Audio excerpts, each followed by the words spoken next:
Can you hear me? Hi. Oh, Yes, we're back now. awesome. Okay, So I'm doing this on my phone to see nice. if this would help, which meant I had to change locations. Have I told you that I'm nearsighted? No. So here's the fun part. I refuse to wear glasses. Like I'm in this whole boycott of glasses. There's no real reason besides me being special. That's all. So at home, I never wear glasses. Like I wear glasses when I'm driving. I try to be like a good member of society. Except that if I'm using my phone, I can't do it in the living room because it's too far, and all you will see me is going, "Are you talking Yeah. to me?" Yes, that So sounds about right.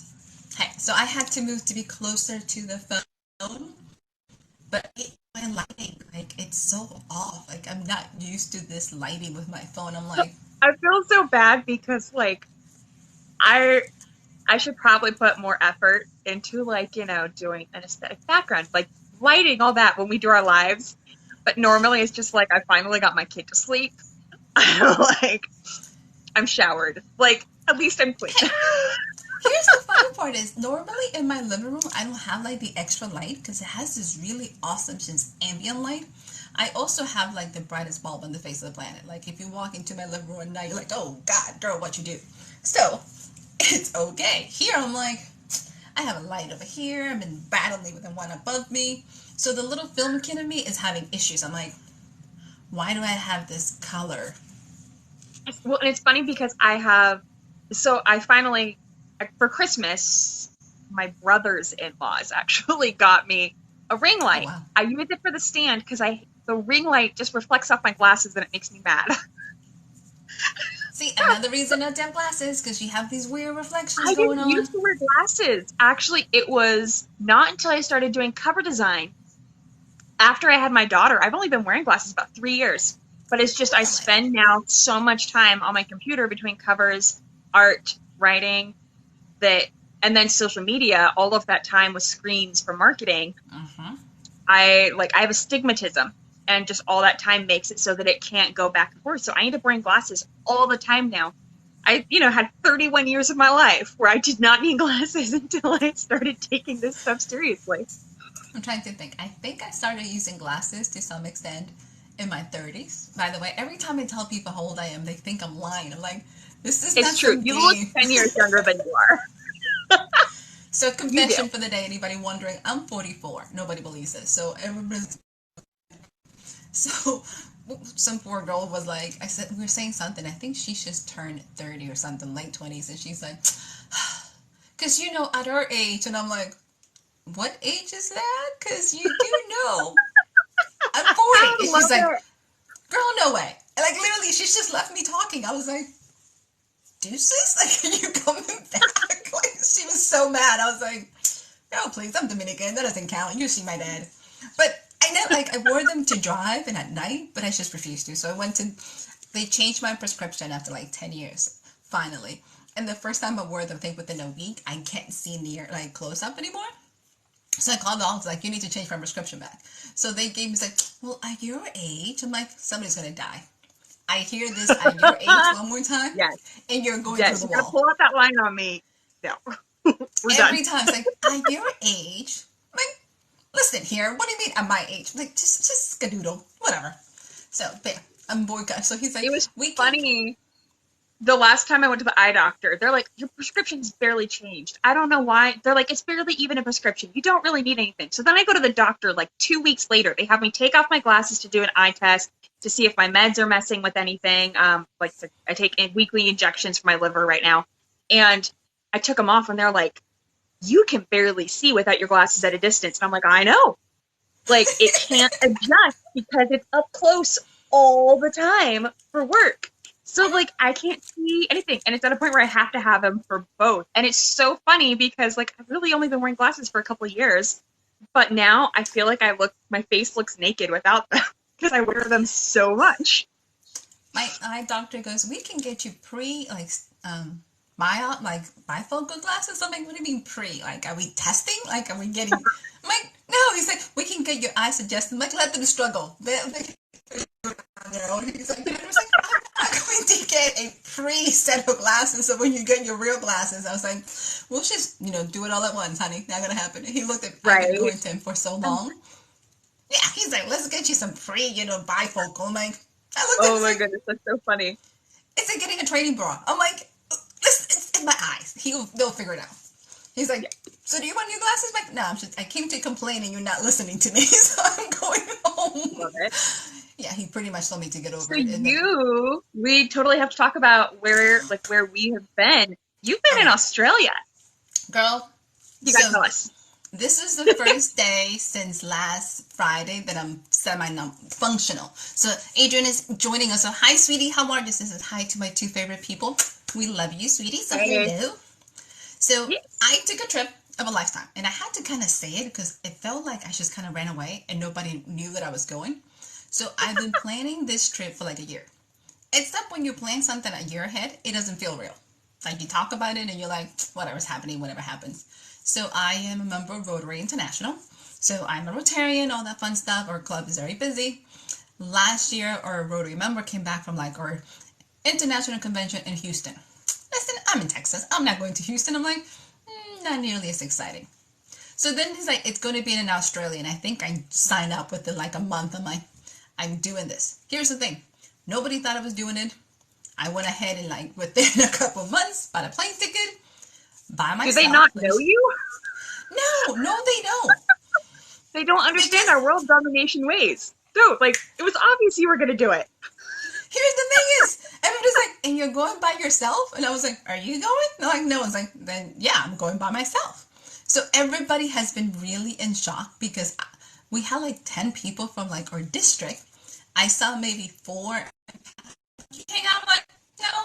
Like what? I was like, no, I met people. Like, I'm good. Like, I'm good. Like, why are you all looking at me funny? So I literally, like, the week before is when I got nervous because it really was real. It was like, oh, God, I'm leaving. And I had when we talked, I hadn't packed. Like, literally hadn't packed. Like, I packed that Thursday. I had a flight at 6 o'clock p.m. and I packed, like, at 4. Like, I'm putting things, like, that's how I always pack, though. I hate having my bags just sitting there, and I'm going to need half the stuff in the bags anyways before I leave. What's the point in packing early? Then you get nervous, and you have to think about it, and then things happen.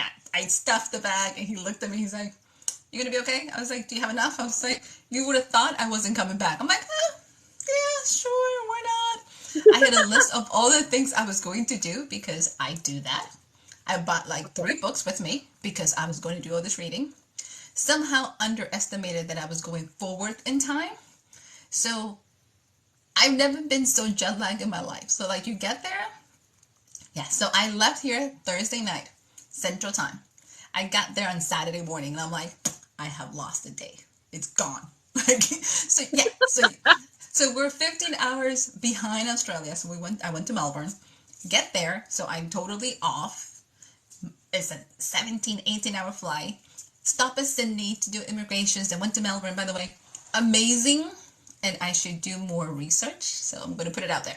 I'm not the girl who like researches things because then I talk myself out of it. I'm like, we're doing this. So everybody goes, don't die because you're going to Australia. The only thing that could have killed me would have been a car. Because this is straight metropolis. I was like, yeah, I'm not seeing kangaroos jumping out of this building. I think I'll be okay. So I literally took a tour the last Thursday before I left. And that's like I got to see a kangaroo, got to see the coastal road, amazing. But you forget that everything you see in Australia is like the middle of the country. Where people are at, nothing happens. Like no Australian is dying from like snake bites in Melbourne. I'm like, that's not happening here. So yeah, super amazing, super exhausted. I got back, I left Australia on Friday at 12:30. Got back to the States on Friday at 1:30. Super creepy. I was like, I'm going back in time. And I haven't been right since then. So like today is the first day, like yesterday was the first time I slept like a night. So yeah, so during the day people want to kill me because I'm either like spastic, like da da da da da da da da, or it's just like there's no in between. So I have a feeling you and I are going to be epic when we can finally do any like book things together because I am the kind of person that when I get tired, I get super hyper and like bounce off the walls until I just crash. They're going to kill us. I'm just going to tell you, we're going to die. This is So why we do lives this time of night, because we're like both high energy until we just crash. So it's a good time to balance it out, because if not, yeah, people would kill us. It would just be one of those things. I introduced Chris for her, and she's on TikTok. I don't know if she's been in a while, to a couple of people at an event, and it was like they connected and gel, and they're high energy 24/7.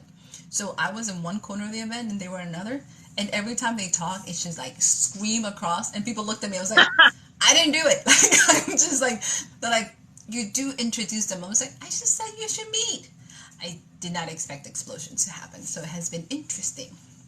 All right, so what have you been doing? By the way, I'm loving your videos because I'm trying to catch up and not happening fast enough.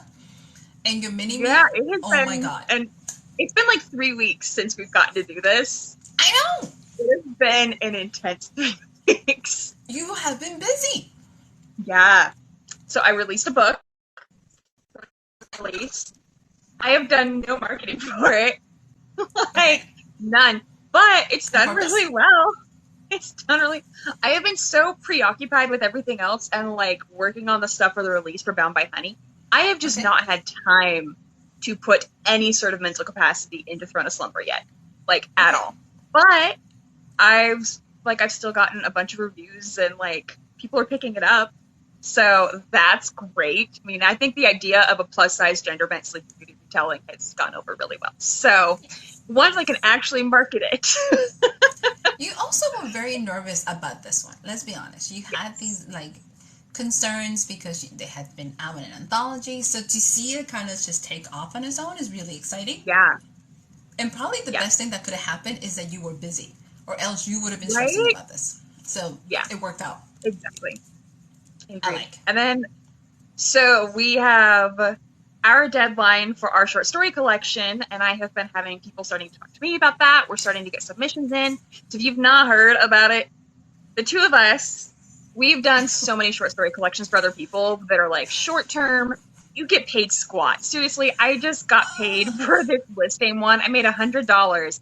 I paid $500 to be in it. Like, it was a loss in such a bad way, and I expected that. So we decided that as part of our way to, like, help support other authors, that we were going to start publishing 4 short story collections a year that other authors could submit stuff too. And we have our submissions open right now for a werewolf wolf shifter one, which if you are interested in that, that's all on my bio. You are welcome to check that out. But basically, there's going to be 10 people total involved in it, and we are like, there's no cost to be in it. We're splitting all the royalties completely equal. But it's been fun. I'm not letting myself read any of them until I get back from vacation in July. So I'll probably go ahead and just keep stuff open until I get back from vacation. That way people can go ahead and just keep submitting until then. So there's like a good 4 or 5 weeks before it closes, because I get back, like I said, halfway through July. But yeah, so all that's divided equally. I made the cover. We're formatting it. So, like, all of the things that cost money to do this, other than getting it edited, we're covering. We're making it easy. And then we also decided while you were traveling and getting back into regular life. So we have not talked on here yet, but we figured out the themes for the next 2 of them. So for people who need longer time to write, our next 2. We're going to be opening up submissions very, very soon for the one releasing in December, but they're going to be a short story collection about Christmas villains. And there are so many. That was awesome. Like, how much fun does that sound? And it's great because you can do any genre. You don't have to do, but like, my brain was like, how awesome would it be to write something that's like the Grinch if his dog was a dragon? Like, how that would change. Or like, you know, like, there's so many Christmas villains. So that is going to be our release for December. So if you want to start writing something for it, you are welcome to. Like I said, we're going to be putting up submissions for that soon.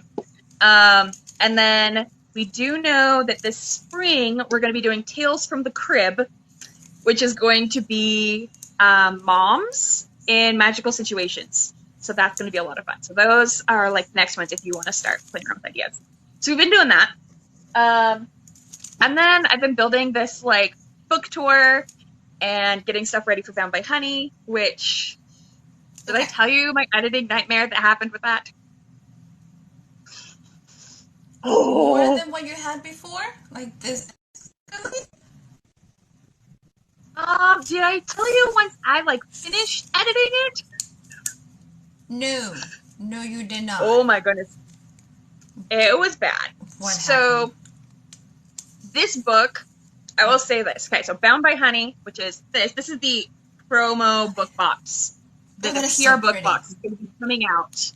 And then this is also the box that's like you can pre-order if you want, which there's so much stuff going in this. Keep turning the books. But What yeah. else has it? Come on. Yeah. So it has just the cover, and then we've got bees, and it says Bound by Honey, a cozy fantasy romance, and then inside of it has the art and like the trope thing with the cover. So like it's really pretty. I'm excited. I'm sitting at 24 of these.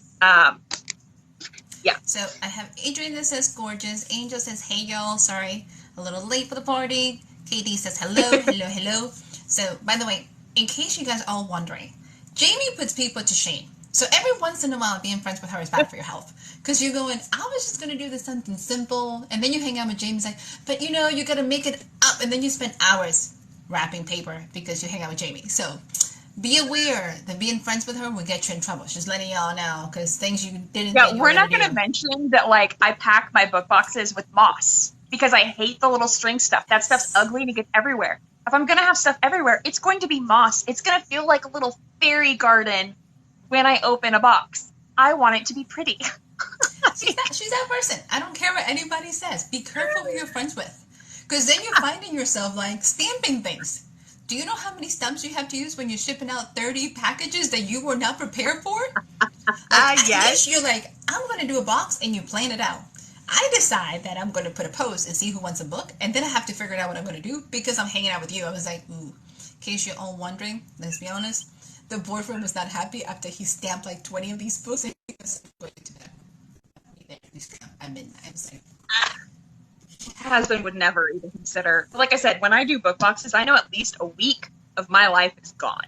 Like there is no writing, there's marketing, there's nothing else that happens. It is at least a week just putting the stuff together. And that does not count if I decide to DIY any of the stuff. Like this time, this box I ordered, I had to raise the price of my boxes to be able to cover the cost of this box.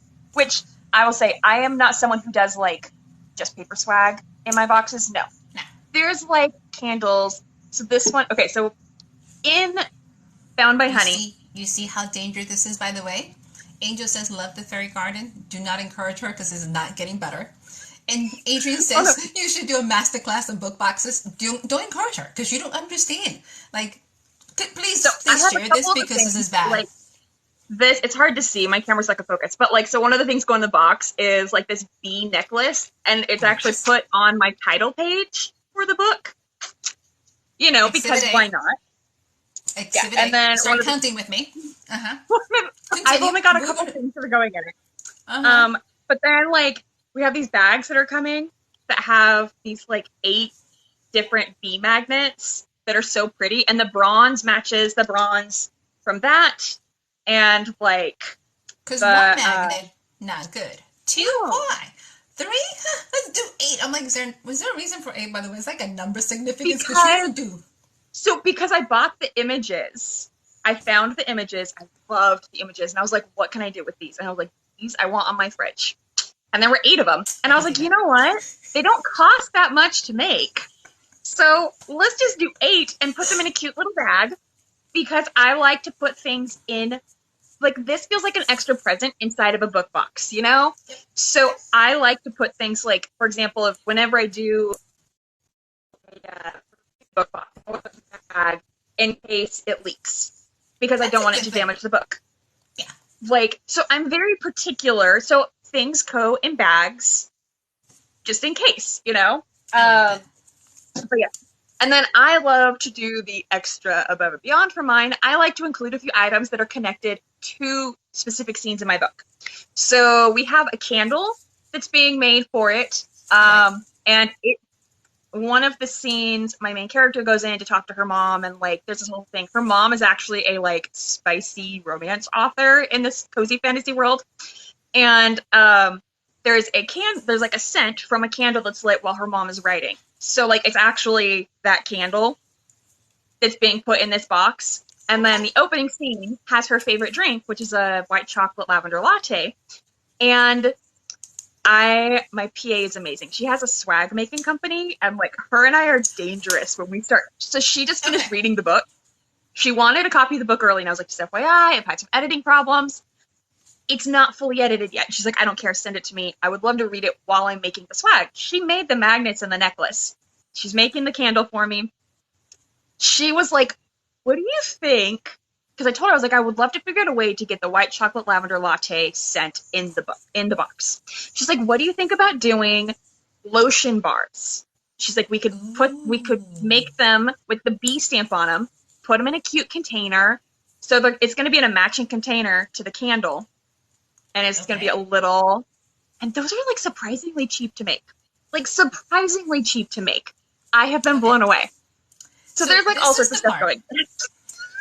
Adrian says, love that. This is why Adrian, you're not helping this cause. You're just influencing Jamie to continue to go over. I meant to be fair, this book, as you know, from the moment I started writing this book, I was like, I know what's going in this box. You have. I have been planning this box since I started it. It has been about 6 months in the making. But when you said your PA did it, I completely forgot you mentioned that she honestly runs. She has a company. Oh. Yes. Adrian says, I'm taking notes. Do not get involved with Jamie. You're going to be trying to figure it out. I was like, I need some moss and all this stuff, and you should just be going crazy. So it happens all the time. You want to have your mind blown a little bit. So we hired this. So the Starry Kingdom Buffet, we hired a company to help us put together an Instagram book tour. Okay, you did tell me about that. Yeah, so we hired them. We got, I want to say 54 accounts through them, including several massive accounts. For example, there's a TikTok account with over 500,000 followers. Like, there's several that are over 100,000 followers that picked up the series because they love a couple of the authors that are in it, and they have agreed to take these babies. Ooh. And, like, I even had the people running it go, hey, like, I was like, could you maybe message them? Because to do this company, you have to agree to send at least 10 physical copies of your books to the largest accounts that say they want your book. And then you have to send 2 more to the people who run the company. And this is honestly a very, very cheap company for what they do, for like finding this and having these connections. Normally, we hear all sorts of horror stories of large accounts saying it's $7,000 per video kind of thing. Like, we expect that. So this company is only $200 to connect you with these people, which is great. So the people that I'm releasing this with, they did the Married by series. They did another one a year before that. Like, they did well. And they had used this company before, and I was like, that's awesome. Would you be offended if I put together a TikTok one? How many people we get on it? As of today, we've had 250 people sign up to do the TikTok social media book tour. And we decided to put together, which we're still taking people because we're releasing all summer long, and we know people are going to drop out partway through. Like, you expect that. So everyone who's signing up is getting tons and tons and tons of like the ebooks. Most of us are sending out some sort of swag to at least 200 of the people. And sometimes it's just character art on postcards. Okay. Some of it's actual packages. Some of it's book boxes. Like, there's stuff being sent out all summer long with all of these books. Okay. So for everybody who's not following, how many books do you guys have? I think as you told me it was like, what, 10 of them? There's 11. Okay, so you got 11 people. There's 11. So that's going to be for shipping. 11 weeks. Yes. Okay. All summer. Every single week. We just had the first book released June 2nd. The next one releases tomorrow. And that's the first of the Cozy Fantasies, which I will warn you, when you read it, you're going to need to make soup. Lots of soup. Yes. It's so good. Though there's this dog, and like, it's so good. It's so good. The first book was triggering for me. I liked it, but it was triggering for me. I had a little trouble finishing it just because of my triggers. I'm very easily triggered, though. The second book, though, melted me. I've read about half the books so far. They're really good. But yeah, so 250 people from my account from me building this tour, and like I said, we're still accepting people. So we decided to open up a Facebook group that's just for like people who are participating in the book tour, kind of as a thank you thing and like help build up the stuff. People don't have to join it, but I was talking to the group and I was like, what do you think about if we started this to help keep the hype going and did a giveaway? All of us will just pitch in $5 on a gift card. And basically all summer long, every single social media post, blast, does not have to be a review, anything like that. It's an entry for this gift card. So we're like doing that within this group and doing extra giveaways throughout the summer and that kind of thing too. So it's kind of fun getting to build this community around this series as it's releasing. So I've been doing that. And have you been sleeping? Yes. So. Right. Okay. So Angel wants to know. So before we go, how do I enter the book tour? Is there openings? And always looking to read and promote books. So how do they do it? Because you said you're still open. Yeah. We're keeping it open until I release, which is August 11th. So anyone can join all summer long. But my bio has a direct link. You can also go to my links page on my website, because that is what my link is on my bio, which is jamiedalton.net/links. And if you're not someone who likes to post on social media, but you still want to participate in the group, or you still want to get an arc of Bound by Honey, I also have my sign up just for arcs. As of today, I've had another 400 new people, not part of my regular street team, sign up for that so far. So I've got 250 people, plus 54 people, plus another 400, plus my street team currently signed up for like promoting and just reading and, you know, kind of getting to celebrate this book with me, which I am excited because Bound by Honey is so sassy. It is such it's very you. Fun it's very you. And like, so honestly, is heading your way now. Awesome. Yes, do it.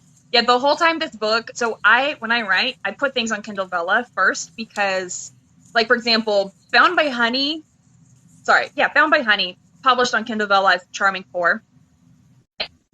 And I wrote it from the last week in November until, like, through March. Okay. The entire time it stayed in the top 100 Vellas of all of the books on Kindle Vella. So not like just in my category, nothing like that. Like it stayed in the top 100 of all of them.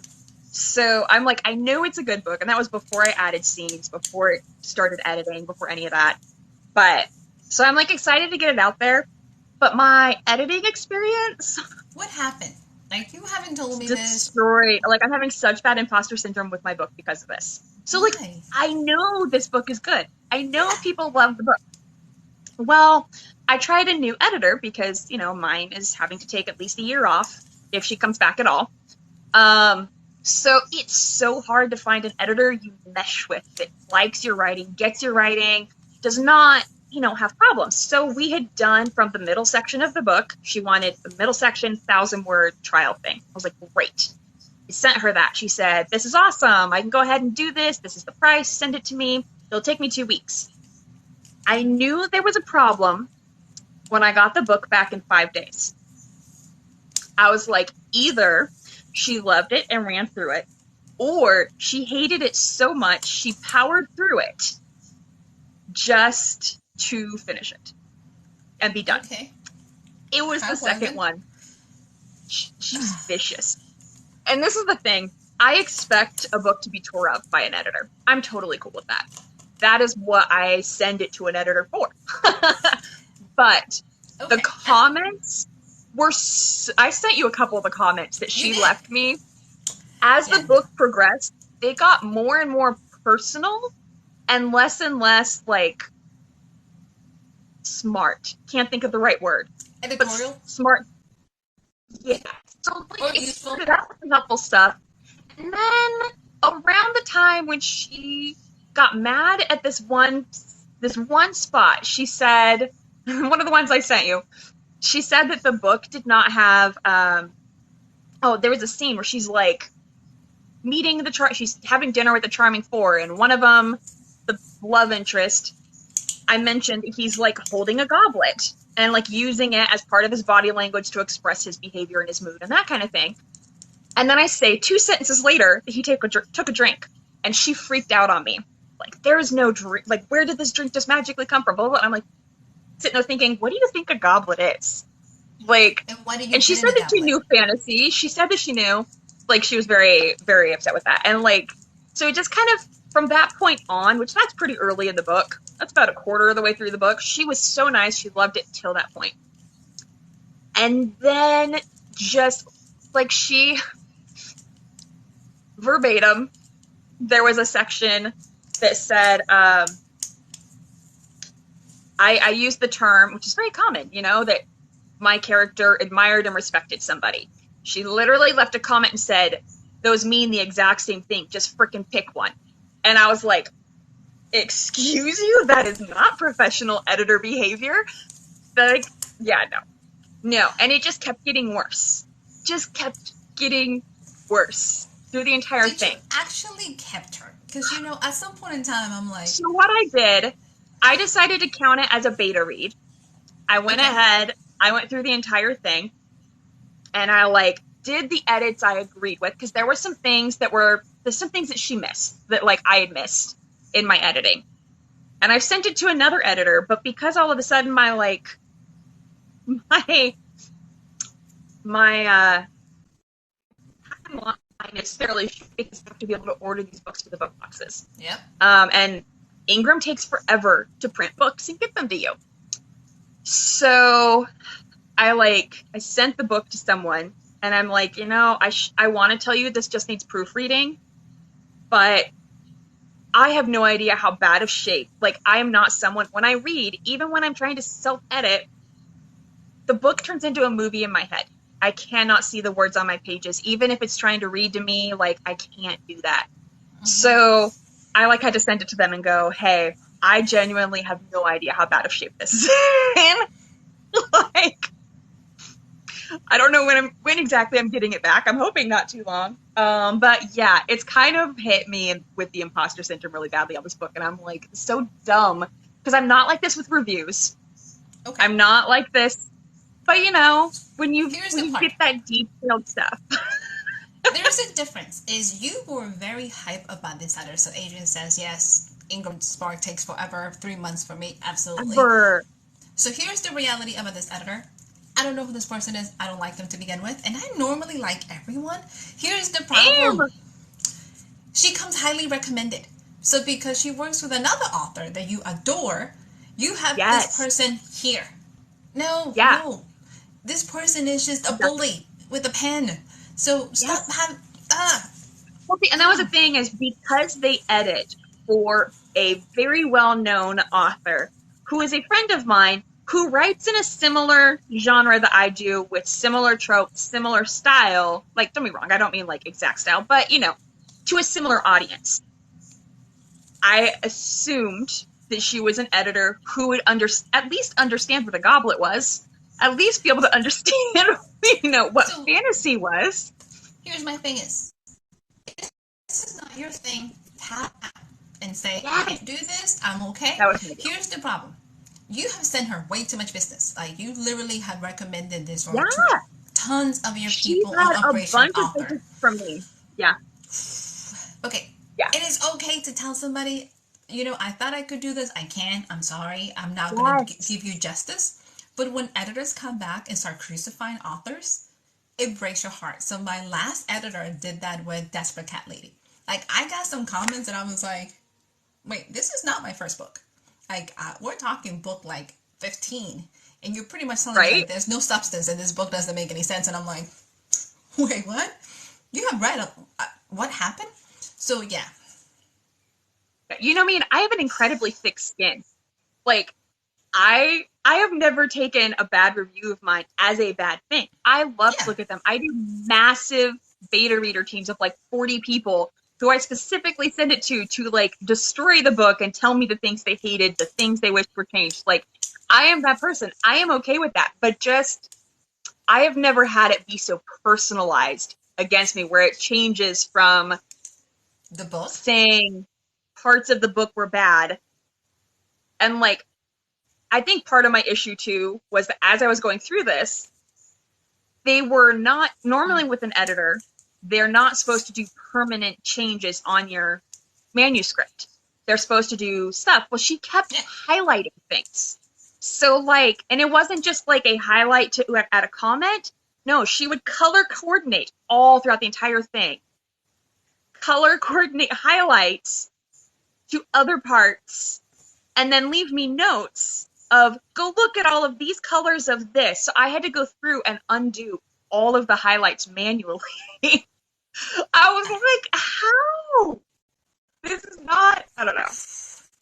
Like I said, I'll never share like the person's name. I'll never like blast them like that. You know, I will take my responsibility though, like, but it definitely hit me pretty good.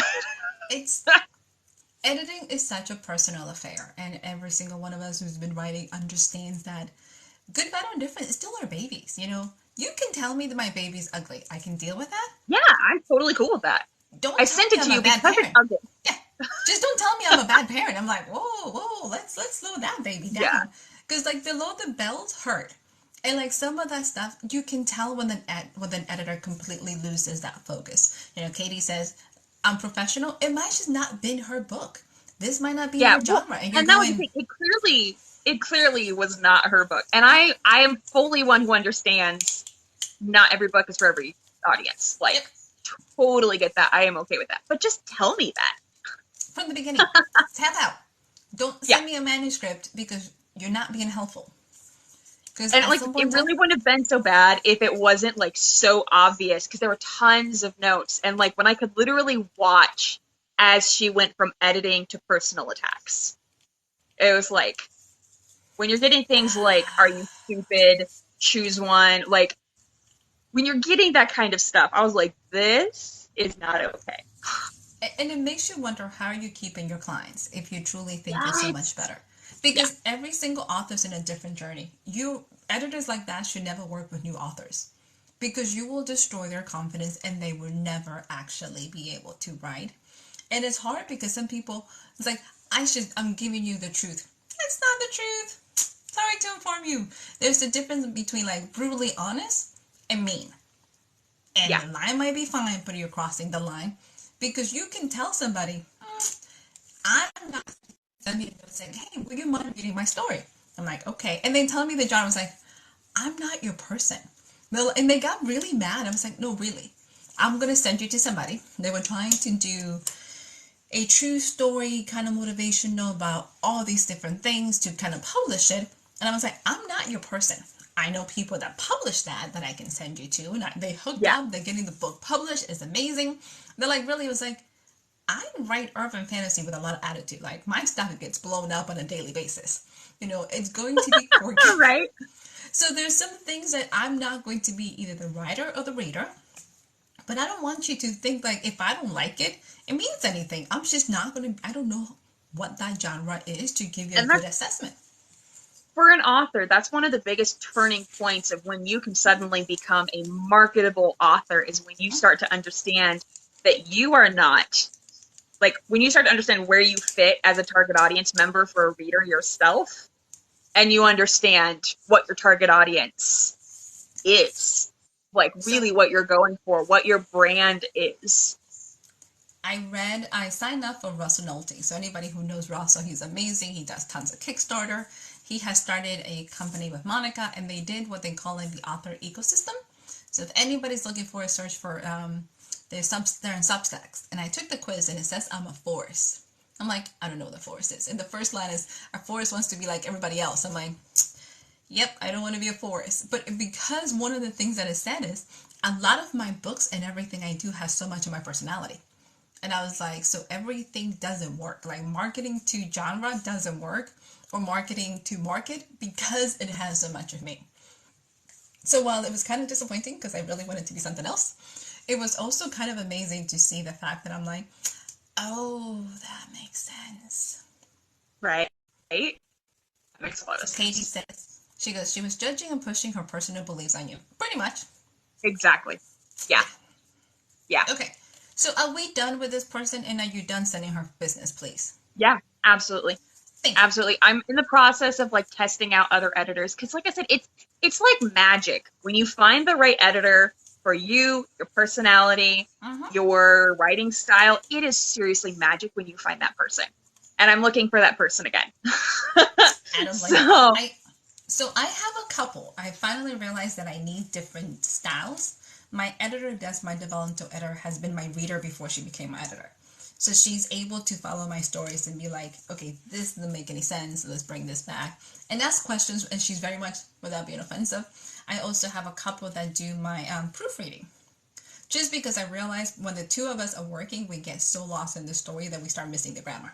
So I was like, yes, I have found I have to have a separate editor for proofreading. Yeah. Always. I do. I learned that with The Trader. And I realized, because everyone's like, did you edit? I was like, well, it's my fault.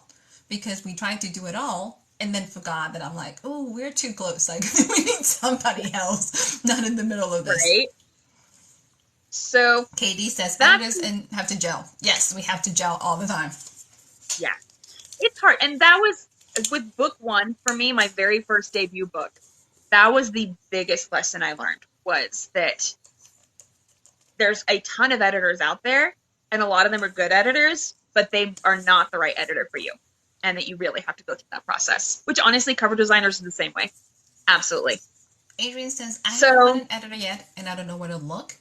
Here is the hard part. I would say start looking for people to give you recommendations. Like, if authors you like, that you trust, and that have your same personality. That's kind of, you have to have somebody like Amy and I are very quirky, super sassy, and that comes straight into writing. So you need to have an editor that has that quirky sense of humor, or else you have this piece of like get destroyed. So start asking people. Yeah, who are that writing. Was one thing I noticed, was that this editor, as she was going through it, she was editing out the sass. And I'm like, no, I am sassy. This is a sassy book. Are you kidding me? My character in the middle of the ball is like, you're pissing me off, and she jumps off the balcony. Like, you can't edit that out. So yes. Yeah, no, it So find somebody find another author, and if you're looking, your personalities like you two are super crazy and I can gel, let us know and we can send you different recommendations of what you're looking for. Yeah. We also know other authors who are copy editors. So like Kara North, amazing. She does copy editing specifically. So she's not changing your anything. Her job is just to look at grammar and spelling. So there's that depending what you're looking for. Well, and something I've been thinking about is, at this point, I am realizing that for my type of writing, because I am fast-paced, like I'm a fast-paced writer. I am not someone who puts fluff in a book. I am not in any way. I like that. So something that I'm realizing is that 1,000 word sample edit is not enough for me to know if I'm gelling with an editor. Okay. It's just not. Every time I try that, I almost always get super excited feedback. Yes, I would love to do this, blah, blah, blah. And then they're like, oh, actually. So what I think I'm going to start doing is our short stories for our short story collections.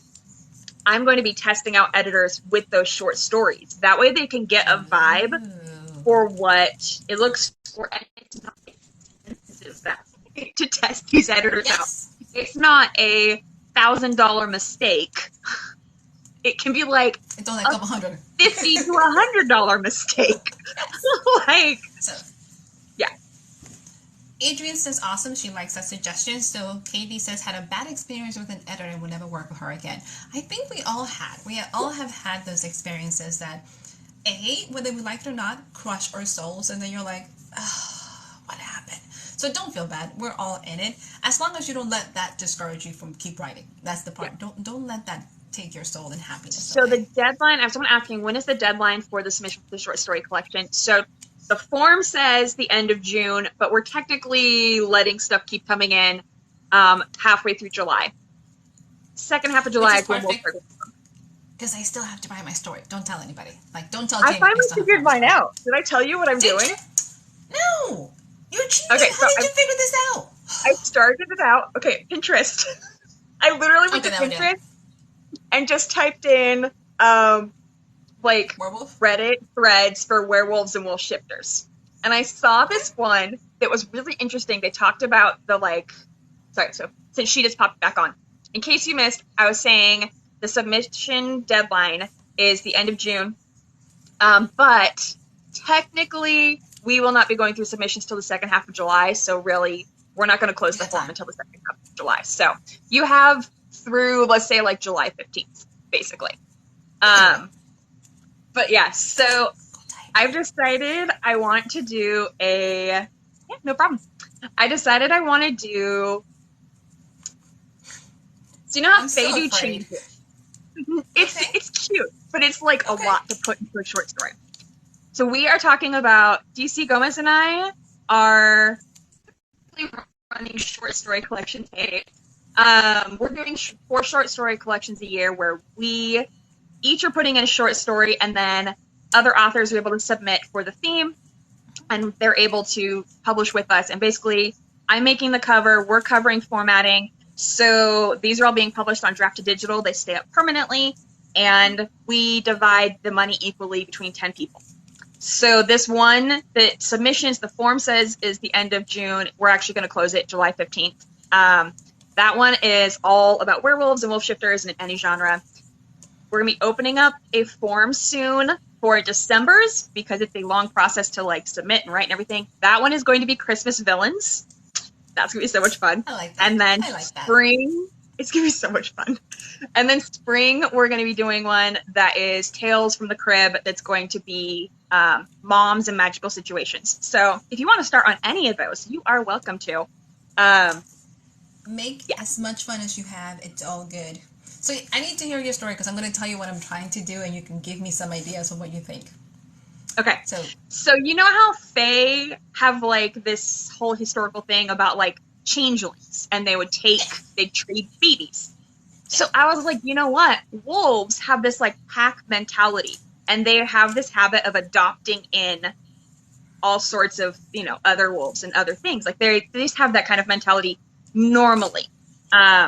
So I was like, what if werewolves were like that? And they made a deal with the Fae that they could not take their wolf cubs, because make it so that like werewolves and wolf cubs, if they're taken to the Fae realm before their first shift, they won't change. They'll stay. So like they won't know that they're changelings. Hey, and make it so that basically make it so that the werewolf pack is like, hold up, we're not doing this anymore. The deal is you can ask babies, bring them to us. What if the werewolf basically created this like community where the Fae, in exchange for not taking their babies, could just send their kids, and like they would raise them and they'd take care of them and that kind of thing. So there's going to be some drama dealing with that, and it's going to be a Fae werewolf romance. I was hoping you would say battle. Like, I'm the kid that was hoping for a fight. I was like, there's all sorts of drama. There's going to be a battle. There's going to be all sorts of stuff. But I'm like, I love the idea of doing this, like, I love it. Idea of, like, a werewolf community thing. It's almost like an orphanage for these Fae that would have been changelings because they're not willing to give up their kids. But yeah, there's going to be all sorts of drama and action and stuff. So I've started it. Battle. Yes. I want some magic and I want some like explosions. That's just me. Oh, so here's my drama. I actually have turned down 2 other anthologies that have been proposed to me. So because we're awesome. Do you know, like, so I have this brilliant idea that I haven't told you. So let me start from my brilliant idea and what I was traumatized. So we said that we have participated in lots of anthologies. I don't know if anybody understands what lots of anthologies is. I didn't until I was looking for a story and found like 10 of them. And I'm like, how many of these things have I done that is... And you have no way to publish them again after that. Nothing. Like, you have no way to use them. I can't put them on Vella because they have been published. What am I doing? And like, I was so frustrated. I was like, somebody had told me, why don't you put them into a book and publish them yourself? I was like... So I have someone asking, what's the spice level? This can be any level of spice, any genre other than erotica. That's our only like thing, is we're avoiding the erotica so we don't get thrown in the dungeon for Amazon. But other than that, you're good. Okay. Have a blast. So here's what I'm going to do with these. By the way, I ordered 2 covers from my cover designer. There are so funny. Absolutely. Just add some shifters in there and you're good to go. Yep. So I'm getting ready. So by the end of the month, so if you guys wanted some short stories, by the way, I'm going to actually put them on my website. So right now on my website, you can pick up The Origins of Constantine for free. I have not, I have not picked up a new book in a couple of years. So I'm changing it to do my bloodline. Remember the story we did for the Witch Collection? Got a new cover. Still my prettiest cover I will ever have. I love it. So I got a cover for that. She looks pretty badass. So here's what I'm going to do. Remember how I told you I have ConvertKit and I'm getting ready to do a whole sequence? So here's my master plan of world domination, everybody. Giving you my tip to see if this works. You can download the short, you will download the short story from free from me, right? It's literally full standalone. If you stay in the newsletter, 5 days later, you're going to get another one. And this is a whole, you're going to get probably Bartholomew. If you like it, I'm going to send you a picture. The next time I'm going to send you a short story. And then at the end, probably 45 days later, I'm going to show you, hey, if you enjoy these stories, here's where to pick up this. Enter. So I'm going to take you through an entire buyer sequence. What I also realized, I was like, I'm going to start doing short stories. Am I going to do what with them? Because this is going to be a collection. So I'm going to honestly start. Adrian says, ooh, yeah. So the stories are not available anywhere, sweetie. So these are all going to be pretty much in my newsletter. So because I'm going to send them to people to join my newsletter, if you're now in my newsletter, you're going to get them first. Because let's be honest, I feel bad when you're trying to recruit new people and then your current ones never get anything. So yes. I'm not that person. I know. So my people will get it first. So if you guys want, it's going to be a book funnel, so you guys can get it first. Be amazing. My Patreon also is going to get it. And then anybody new goes through. You have it. So chances high. So here's what I want to do, and I'm trying to decide. Do I do standalone little short stories, or do I keep them within my Reaper's universe and I do them through the eyes of my people? So I'm actually going to send an email to my newsletter and let them vote. Which one do you guys want to do? That's a good idea. Are we going to do Bob stories through all this? Because, hey, I have an entire universe of supernaturals, urban fantasy, and just pick up a different thing. Or pretty much, do we do standalone? So I really want them to say, let's do like Bob's little stories in Constantine. Because can you imagine Constantine having to fight shifters, considering that he is a shifter himself, the ultimate one? Adrian says, you don't understand. I needed this. My world is amazing. Oh my God. Can you give me 5 minutes? I need to show you something. I need to run outside and get this. You don't even understand what I did. So hold that thought, guys. I'll be back. I actually have headphones so I can hear you. So don't be mean to me. I just gotta go get this stuff. You are no fun. Okay, we're gonna be over here back talking all sorts of stuff. Well, then since you're gone, I can tell you some of the other stuff I've been doing because, you've been gone 3 weeks and everything has kind of gone boom. So, if you guys have not heard, I have been writing. I know, right? I love her. So, I have 2 books in the works right now. I've got How to Be a Good Villain, which I only have 10,000 words left to write. It's publishing next, I want to say June. So the Starry Kingdoms of the Fae series that I'm publishing with, that same group of people who are running it, I'm publishing How to Be a Good Villain with them in June, with a whole bunch of other authors that are all going to be. I have 2. How? But I dropped one though. So How to Be a Good Villain is releasing in its entire villain gets the girl, villain gets the guy series that's releasing summer with all of us authors. Okay. We just hired the artist, just hired the art front underneath the dust jacker. We just hired all this stuff. And I only have 10,000 words left of this book to write. And let's just say I intended for this to be cozy. They took it way outside of cozy. It's not cozy. But it's good. It is so good. Because it's funny because my main character is this overpowered villain. She's young. She's pretty. She's the most powerful villain in 3 kingdoms. And she's I'm bored out of my mind. What do I do now? If you watch anime, she's One Punch Man level of overpowered, where instantly anyone can just disappear. So easy. So she gets super bored and goes, what do I do now? And decides to go and corrupt the golden boy hero prince of the kingdom that she lives in. And she disguises herself as the maid and goes and works for him and tries to trick him to do evil things. But he's super super chill about everything. Like, literally, their meet cute is her having to be the maid, do all this stuff. One of the first jobs she's assigned is to do his laundry, and she finds a brown streak on his underwear, and is like, nope, not touching it. Drops it, goes and gets, like, lemon juice, is using a stick and, like, moving everything around, and goes and hangs it out on the, like, manicured shrub, so anyone coming to his, like, mansion palace can see it.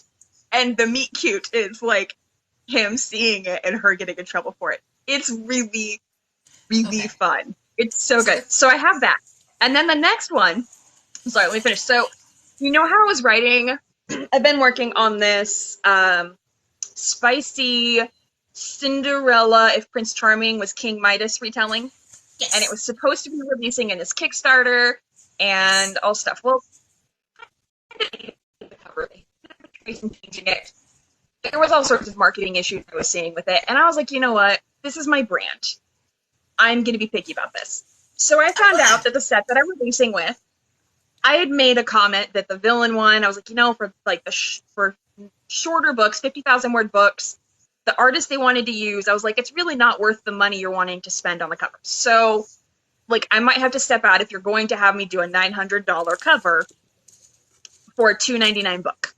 Or a book that's going to make me 80 cents a read. Like, I'm not going to do that. So they're like, well, what do you think about if we did a second set that releases next year and did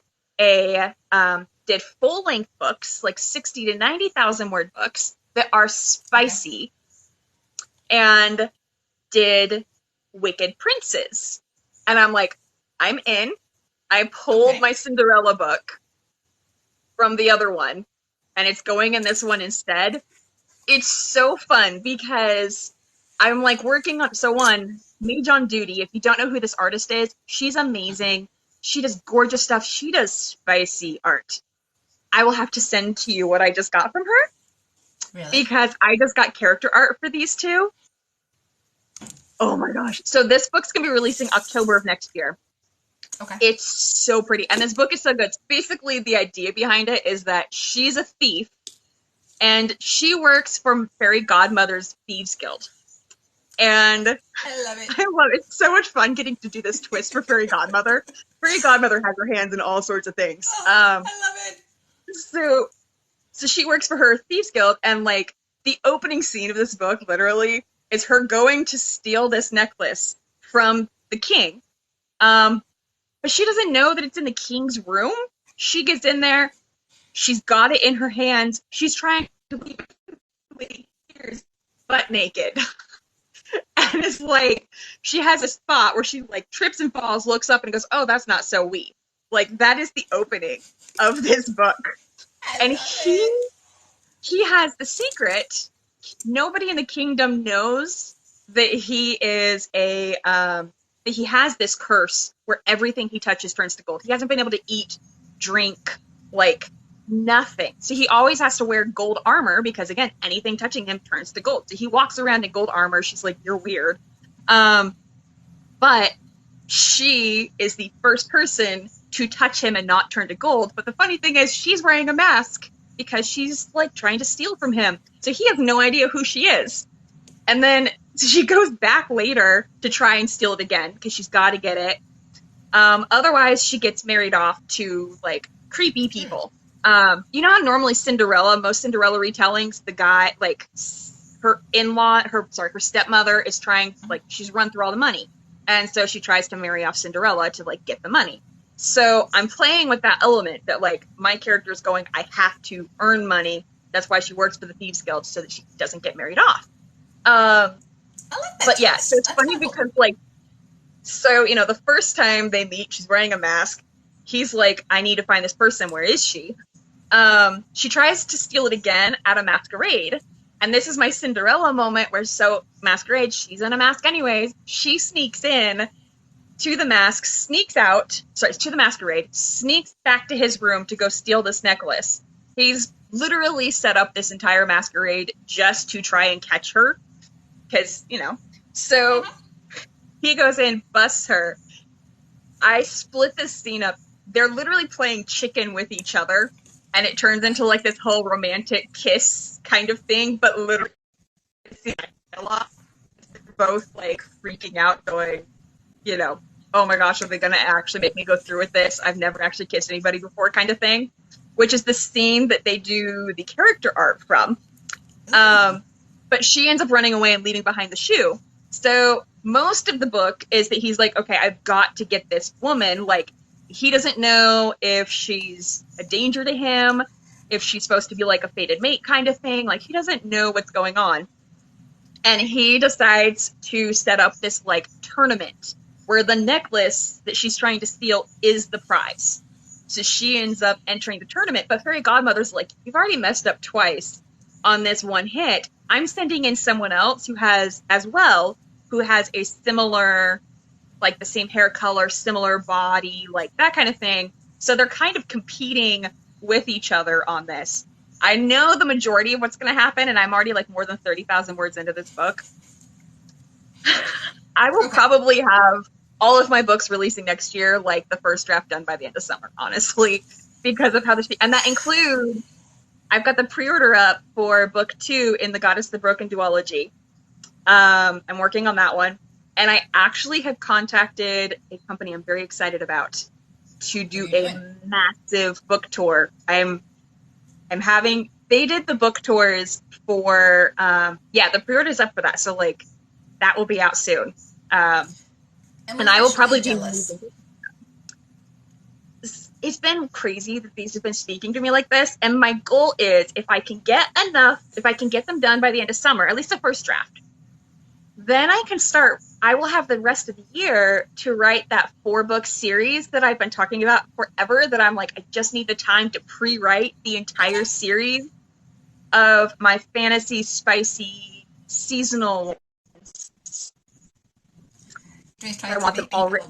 So Jamie is insane. When the mood hits, she goes crazy. So I'm just like... Oh, yeah. The last 24 hours, I've written about 15,000 words on how to be a good villain.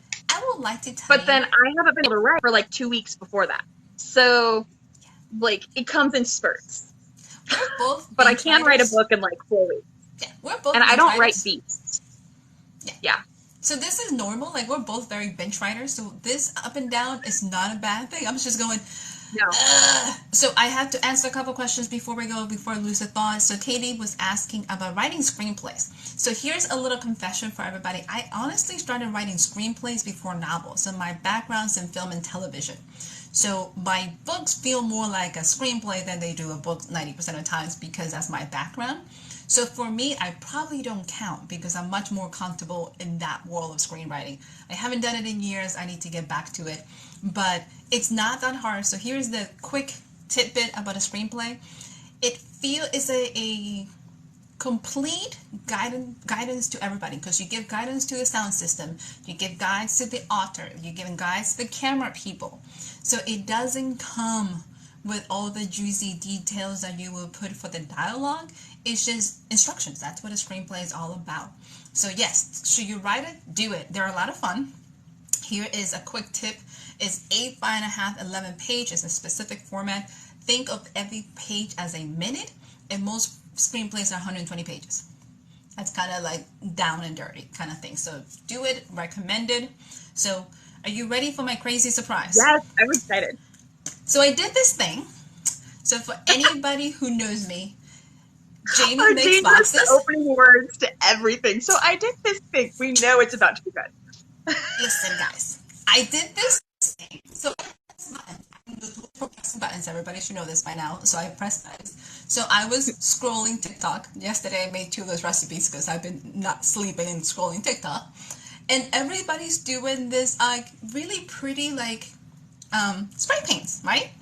On their books. And I was like, oh my God, I need some of that. Right? Like, I need that. Somebody said I should do it. I was like, I don't need it that bad. I'm not doing it. Nobody has that much time. So Madison, who does creative spray paint edges, right? She had a post because the universe was talking to me. It's like, I want to help authors. I'm like, I'm an author. I qualify. So we've been coordinating. So before I left for Australia, I ordered these books. And my first set came in. My second box is not here, and I'm stressing out. So here's so by the way, Intern Diaries is 5 books, right? So, which, by the way, congratulations on what, 444 reviews. I was like, holy cow. We're aiming for That's so 500 by amazing. the end of the year. So I think we had like 410. So can I tell you, I didn't know like Death Interns had that many reviews. No clue. I had no idea. I wasn't paying attention. So It's I a dream. decided, thank you, that I wanted to do 5 books, right? I wanted to do a picture across the 5. Are you ready for this? So top Yes. is bronze, right? Simple, simple. Girl, I'm going to do a video for this for next week. Look at this. Oh my gosh. I love it. I was like, oh my And it wouldn't be the god. same if they weren't the paperbacks. It has to be because you can't do it on Yeah. hardbacks. You have So, all sorts of congratulations, and that's gorgeous going on over here. Yeah, okay, guys. So that's I have stunning. been in case you guys are wondering, I have been terrified for whatever reason. These books are not all the same height. I'm like, Amazon, you stuck. Don't have enough time to stress about it. So I have an Etsy store because yeah. Listen, I was waiting to open all the books, and I was like, I can't wait anymore. What did I order? Because she sent me the template, and I didn't see it, and I was like, okay, I liked it. It has to be across 5 books. This is the design. It's a Reaper. So when I opened it yesterday, Jamie, I was jumping up and I wanted to cry. I was like, what just happened? So here's what I'm going to do. I'm going to put them, once I make the video, is you can order all 5. Granted, I don't think anybody's actually ever going to read them because if you buy these books, nobody reads them. They just want this. You get the books and a Reaper's t-shirt to go with it. And I think I'm going to do like 175. Here's the thing. I only have 3 coming. And I was like, well, if other people want some, I need to know because Madison is willing to order more. But I sent her a message and I was like, oh my God. I love it. And the whole purpose is individually, like everything in my life, just a slice, nothing special. I was like, oh, that's okay. I'm like,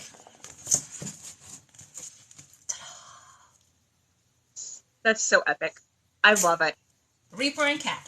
So I'm doing the happy dance because I was like, oh my God. Because we talked about it and she asked me like, what did I want? And I'm like, the book's about 3/4 of an inch. I've done measurements on my book lately. I was like, I want all 5 because it's a complete series. Like I wanted this series Yeah. just to be special. Like how do you make it to be like, damn.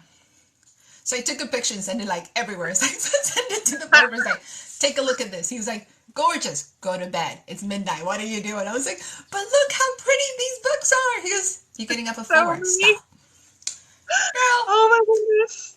I didn't send it to you because I needed to show you today, or else we would have been talking to 2 o'clock in the morning. So I was like, don't send to Jamie because yeah. Are people What do saying you it's think? so pretty that I just how they're it's gorgeous. She had something about it. Like I'm very picky about stuff. Like I'm easy Yeah. going into I know what I want, and then I just know it. So the top, so it's a bronze because the paper is cream. So I wanted. I'm like, oh, I never opened this book. Like, maybe I shouldn't open these books, by the way. So you get the bronze and the white because I really wanted that and just that Yeah. Reaper look. I was like, this is awesome. So absolutely, let's be honest, guys. It was one of those like, everybody has these. Can I get one? And I'm like, wait, I have books. I can do that. Can she do Hey? that? Yes, I love it. So this is my whole post for this week. Once I video, It's because I'm incredible just, though. I'm Oh doing yay! it. Thank you for signing up for the ARC. Thank you. I'm excited. Hopefully, I will have edits back soon so I can start sending stuff out because there's gonna be so much. And I'm excited. Okay, so I can. It's been a roller coaster while you've been in Australia. I So my noticed. computer died on me. Okay. My hard drive died. Like Could I not can't get even anything pull back. stuff off of it. No. Unfortunately, almost all of my client stuff is backed up on externals and that kind of thing, Okay. other than my last couple. So, of course, they were the ones who sent me messages going, hey, I need changes to my covers. I have been rebuilding these covers, and I do so much painting on my covers that it's impossible to get it exactly the same. So it has been a whole thing. Fortunately, everything I write is on Google Docs. So it's on the cloud. I'm good. I Okay. didn't lose any books, but I'm having to remake all of my own wraps, my own covers, like I saw remake that. all of that. it sucks. So one of the things that I lost that I'm going to have to remake, but I'm excited because I totally want it on the Bound by Honey. Wait, I know you lost yeah, it? it was on there. It was not backed up yet. So if you don't know what I'm talking about, Bound by Honey, It's so the cute. one It's so cute. going in this baby with that pretty cover.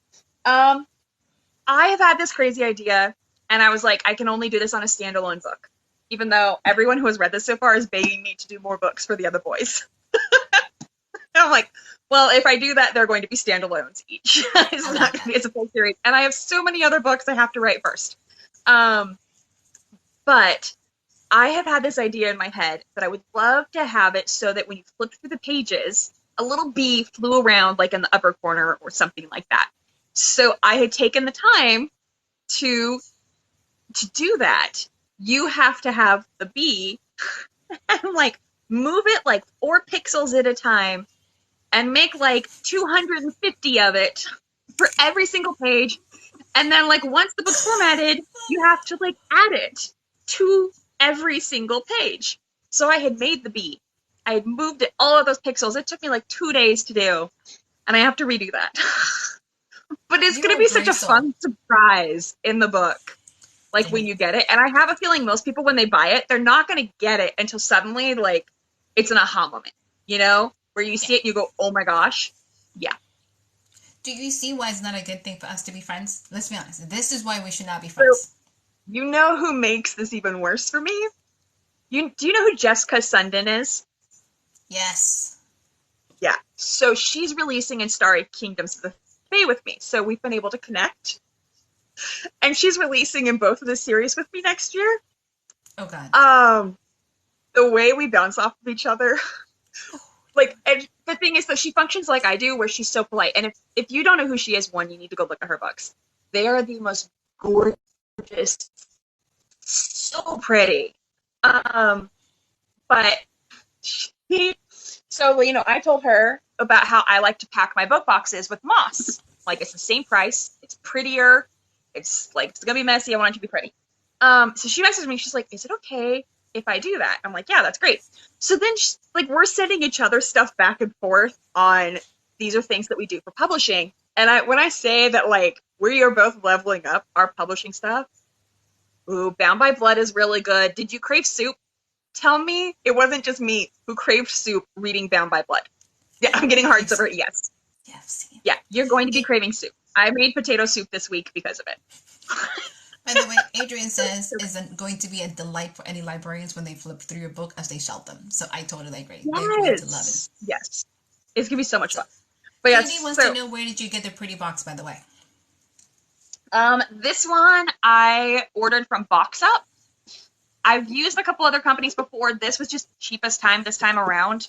It's a good box. I will say it's slightly thinner than the last couple that I've ordered from other places. But I don't think I'm going to have any issues, especially once like the book is in. And when I say this will be packed full of stuff, I am not exaggerating. DC has gotten my boxes before.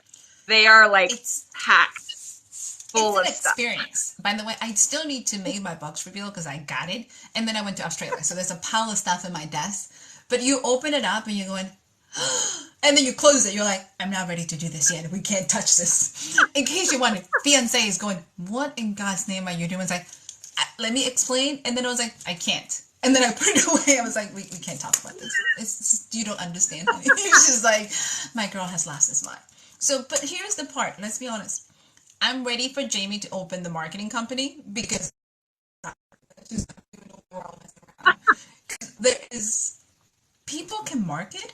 Jamie loves it. And I think that's what comes across it is that she is good at it and she loves it. And every one of these boxes comes with this touch of her that you're like, you're making us look bad. So in case you're wondering, I don't compete with her. No. Like my shit is never going to be that because I'm like, guys, I'm going to send you lots of love and prayers because we just can't. So Adrian says she agrees. Katie says you rock. Absolutely. Jamie's amazing.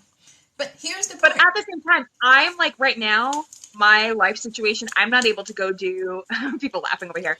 I'm not able to go do like in-person book events. I'm not able to do that kind of stuff right now. So this is how I connect with my readers instead. But you get to go do that kind of stuff that is, one, expensive in its own way, takes a ton of extra time in its own way.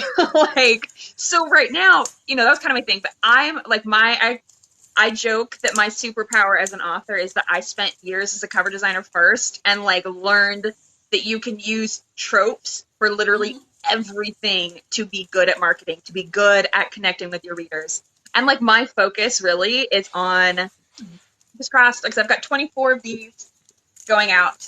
And then, I don't know if you guys saw the video, so I also have 24 black ones that are shorter, that are not getting all the extra stuff. They're getting paper swag and character art and that kind of thing, but they're half the height, and they're black with like a gold stamp on it. That is going out with like others, like just with less of the big stuff in it. Because these, the reason why these are $65 to buy one is because it costs me to do shipping and everything in it. It costs me $50 to $55 for the box and everything in it. Like just the book itself, my author cost for the book itself, the key, is like $15. The box itself is like 10. Like, yeah. So once you start adding everything up, I was like, you know, I'm gonna do it. I probably won't ever do a box over $65 or $75. Most of the time I stay between $50 and $65. But I try to make sure that if anyone buys a box, the experience of the box is personal and it is worth it. It's not, like, I know a lot of the subscriptions I have tested out, and I've been really disappointed by the stuff that I got.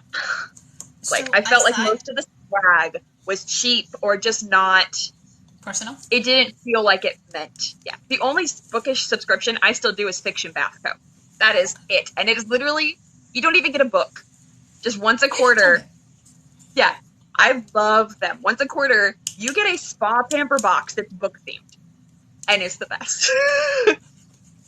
So here's the part that we both have in common. It's all about the experience. And I think that's something most people kind of miss. So I get an opportunity to be able to do that in person with people. Which, by the way, soon to be hubby goes, maybe I should not be involved in your finances because you give away more stuff than like you. I'm like, shh, we don't want to talk about it. Here's the part. So like my biggest thing in terms when it comes to experiences, I did a TikTok. I think I told you. So East Texas Book Bash and Tyler showed up. I'm like, I don't know anybody. And she showed up because she watched a TikTok. And she's like, I saw you. I came to say hi. And then she bought all the books, right? So obvious, girl, by the way, when I say buy all the books, you bought 5 novels, 3 novellas from that one, plus 2 more from the other series. And I was like, oh my gosh, I love that. I was like, girl, what do you want? Like, what else do you want? So like, I'm all right. hugging. I was like, what do you need? So I'm hugging on this girl. We are taking pictures. I'm like, let me know what you think. And it is that, like, so I think Nick Stevenson from the UK, how do you make people feel part of your family? And how do you make them feel part of what you are? So I am I'm quirky as can be. And I think if you are into that, then I'm your girl, but I want you to feel part of the family. And sometimes I think we're so busy trying to sell the books that we forget that that experience is what makes people just fall in love with them. So every time like I have been to events, and it has been really funny because I've been to events and people come and see me and they'll scream, I'll scream, we all like looking, screaming for ice cream. We'll all like lose our minds. And they're like, oh, and they look at me. I was like, A, you didn't have to come. You didn't have to tell me you like the book. You didn't have to show up. So you show up to an event and I'm there, we're going to like party. So, and you know how old I am when I still do a heart like this. What happened? I have another person just said they just signed up for the ARC read. And I did this and I'm like, you can tell how old I am because this is how I still do hearts. I don't do like the... I can't do the other one. That doesn't work very well. So, yes. So it's all about the author experience and how do you connect with people and how do you make them feel special. And I think sometimes we try to be... So here's I can tell you what is hard. So everybody, because I do a podcast, right? And people send me pictures. And everybody has this really like serious author looks. Like, I don't know who tells you to pick. Like, you're supposed to be a serious author, so everybody has this look like, I'm like, you're not Hemingway, and you're not dead. And when you meet them and they start like smiling, you're going, oh my God, you're so warm, you're so approachable. That picture doesn't do you justice. It's like, but I'm trying to be a serious mystery author. I'm like, no, please smile. Please smile. You Like need to be that's personable. Like, you have to connect. So if you guys don't know, the whole reason DC and I do this is literally we did the Season of Witch anthology together, but we could to each other but didn't really connect. Like, you know who connected us? Kara. And Kara was fun because after it was done, after like it was no longer even for sale anymore, Kara was like, you need to go on this person's podcast. And we realized there were no ums. We just talked. It was so chill. And we're like, we need to do this more often. So I'm going to tell you the reason I joined TikTok. Because I'd been talking about it for a while and was not happening. I was like, yeah, this is not my thing. So met Jamie, and then we hooked up, started talking about the Green Rider series. I'm like, I don't know anybody else who knows this series. And then she goes, So I need to go good. feed my kid. I gotta go. And I was like, I love you. Oh, and I was so sad. I was like, fine. 2 hours later, this poor woman has to go feed a child. I was like, oh, I should just let her go. Because most of the times you meet authors and we're very nervous, we're very focused, we're very serious. I show up to podcasts, I look like a freaking, let's be honest, mama baby. I'm like, do. And everybody was like, back in the author world. I was like, why did you send me to this? So I decided I wanted to do TikTok just so I could talk to Jamie. That was it. I was like, we should do lives. It's true. I was coaching her. I'm like, this is how you get your first 1,000 people so that we can go live together. There was no actual master plan behind that. There was no actual thought process like, hey, what are you supposed to do? Nothing. It was like, I'm just going to go chit chat with Jamie, so what do I need to do? So this is what happened. So then, by the way, so we got it. I think it took me a couple months to get there. Then I didn't know what to do with my account. So I was like, oh, I didn't master that part. I didn't have that much plan. So this year I took a class, and so if anybody's interested, check it out. It's literally amazing. But it got me to be much more focused on books and not all over the place. So I come up with a couple series and kind of figure out how to do duets. Did you know for a year I had no idea how to do a duet? And it's such easy to make, too. Such easy. It's literally duets are what I use. Oh, well, congratulations for passing 1K. Yes. Congratulations. That's awesome. Yeah, no, seriously, duets are one of the biggest things that I use to connect with readers and followers, just with, like, common hobbies. And like I said, when I say I break down marketing and, like, my readers into tropes, I literally go, okay, my target audience, what kind of stuff are they into? Like, and I go through that. And that's the kind of stuff that I duet. That's the kind of stuff that I stitch. Like, yeah. I didn't know where the button was at. That's how bad it was. There's a button for it that I didn't know. It was like, there's a button. Like, somewhere there's a button in this app that says that. No idea. So Adrian says that is the best. Katie says you're both good friends. We officially have bonded, you know. Yes. Angel says, can't wait to read your book. Thank you, honey. It has been one of those I things will say, that... if anyone else wants to read the Green Rider series and come talk with us about it, we will talk all the time. It's awesome because the author is here on TikTok too, and she is the, like, funniest, most recluse little, like, woman who just lives with her cats in Maine in the forest. You know, I started stalking her. I was like, Kristen, how come you only have like 600 followers? It's because she doesn't tell me. Like, she doesn't have 1,000 followers. Like, how is that possible? No. It's so funny because I would love to, like, we should get her to go live with us sometime. Like, we should help her get to that point. We need to... Because I would love to go live with her sometime.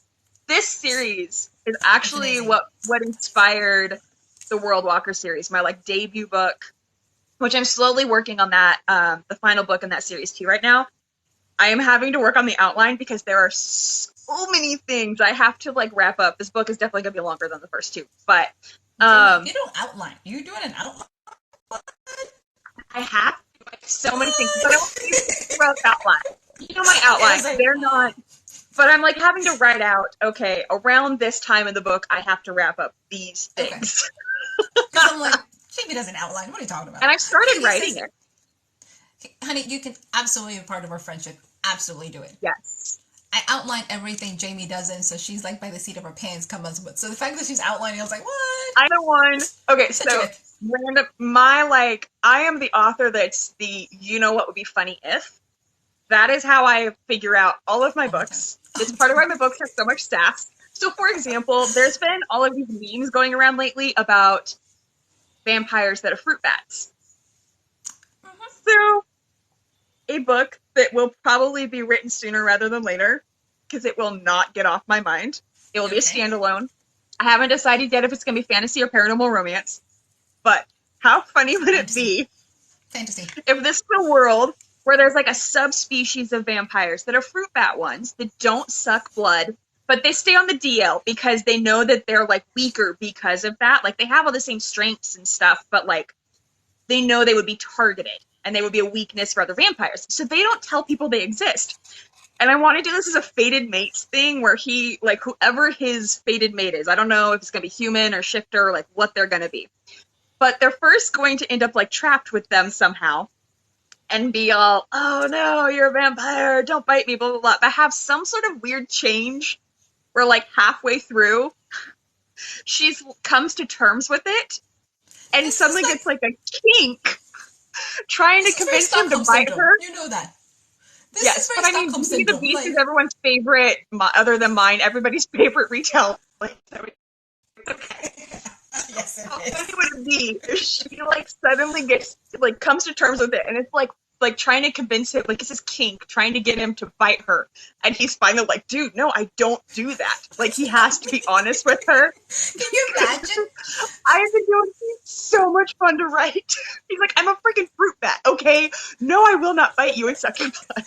So, because obviously I write fantasy, the fiance sends me this meme because and it's Dracula saying, you know, he's like, dude, you need to stop doing that because the guy, the vampire, keeps biting vegans and turn them in. I was like, that is horrible. And the other guy's like, but they get so mad. I was like, oh, that's wrong. Oh my That gosh, is so wrong. yes. That's pretty much what you reminded me. I was like, bite me. I was like, I don't like blood. Like, what did you do? I was like, oh. Yeah, no. I need to write this book. It won't leave me alone. It might have to be my Halloween one for my like seasonal spicy series that I want to write. Yes. I like it. I like it. Wouldn't it be good? It would be so unexpected. In your bed. Go lay down. You're a good boy.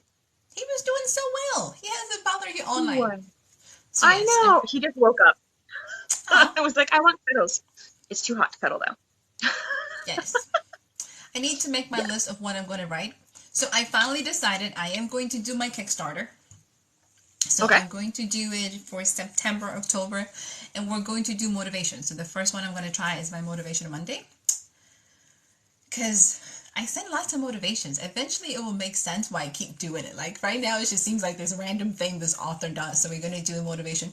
And one of the tiers, like my high level tier that I'm going to do a private session with people to meditate. I think that would be fun. So I have been watching all these people do their Kickstarter. I was like, okay, I have nothing to lose besides time, I guess. I'm going to try it. So Kara recommends that we should try to do at least one Kickstarter before we do ours together. I was like, okay, we will try this. She's too high speed, by the way. Have the like bandwidth to do that.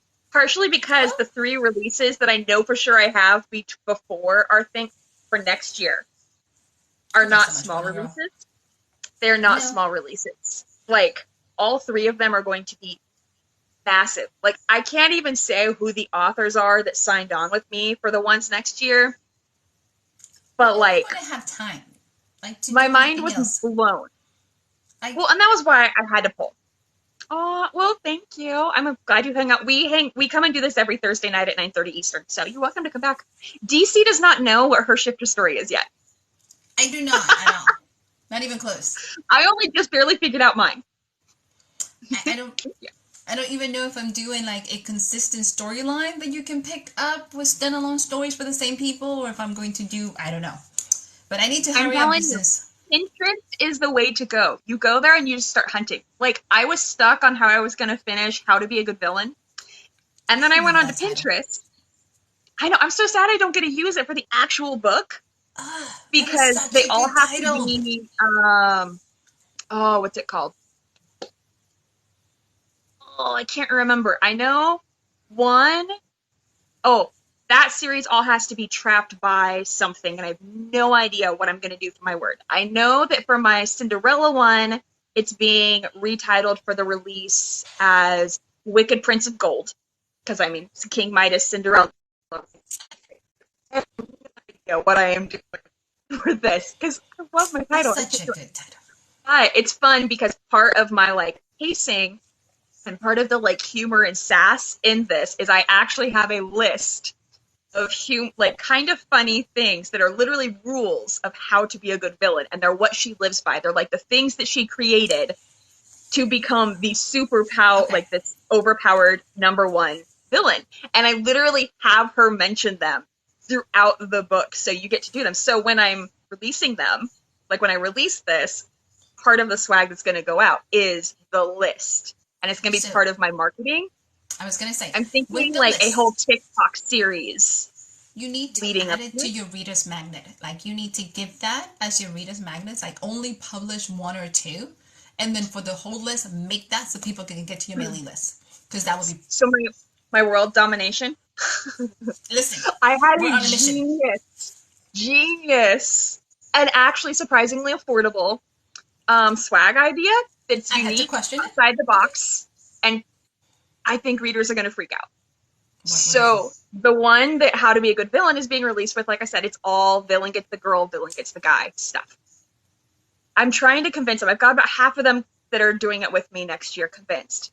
For like $20 to $90 per page, you can hire comic book artists to create comic book art pages for anything. How cool would it be to, even if you just did 1 page from your book of a comic book page of art for part of a scene or a scene from the book? I'm thinking about maybe chapter that way, right? And think about, I could use that for ads. It would be gorgeous, like for inside the box, part of the swag. It would be so cool. Ooh, you should for your book. Yeah, it's gonna be fun. So I'm trying to convince everybody to do it with me because I think it would be such a huge marketing pull. I mean, for $20, $20 to $90, that's Jamie, so much cheaper than like anyone. This is the most affordable thing you ever come up with. Usually your stuff is stuff that I'm like, we need to sell a kidney and maybe your mini me. I know, right? And yet somehow I figure out how to swing it. Yeah. Because you don't sleep and do it yourself. So, oh yes, KD is going to be on the podcast. I'm excited. Adrian said something amazing. Jamie is going to give you ideas about things you didn't know you needed, but you want, and you're going to get it. So that is officially the most affordable thing. I'm impressed. Right? And it would be so cool, so outside the box, so on brand for the whole thing. Like, it would be awesome if they all did it, at least 1 page, and like put it in different places so become like an Easter egg. My thing is, I'm like, okay, I think there's going to be 10 of us releasing for that. And I'm like, if we choose a $20 artist and there's a few people that are like, nope, not interested, I'd be like, okay, can I pay for it for you? Just for the marketing. Because the marketing gold of this, it would be cheaper than just hiring another artist to do character art for you.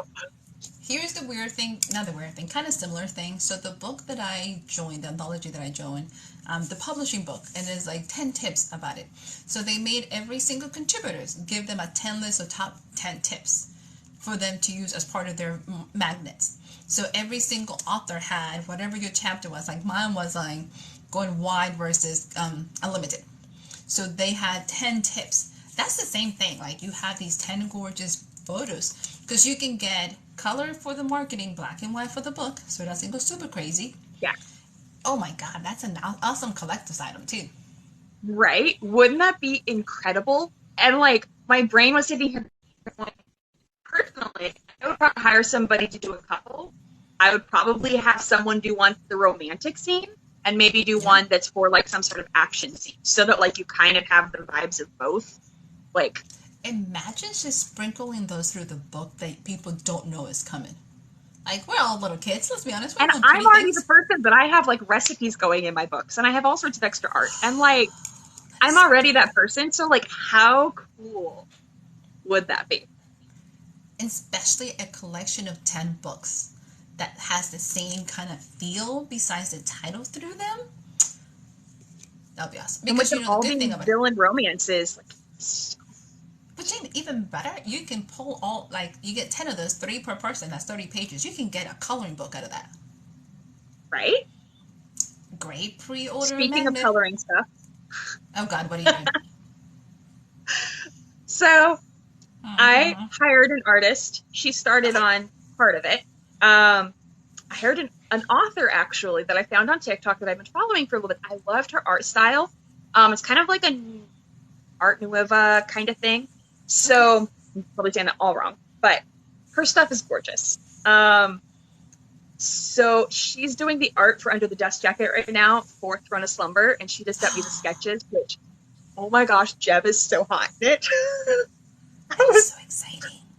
It's gorgeous. So then one of the cool things is that you get, so it's cool because the front is going to be Charlotte, my plus size Fae, and she's gorgeous. I am so impressed. And if she's not like, she did it so it's not an offensive plus size representation, but she's like my size plus size. I am like currently 200, I've lost, actually, I'm 233 pounds right now.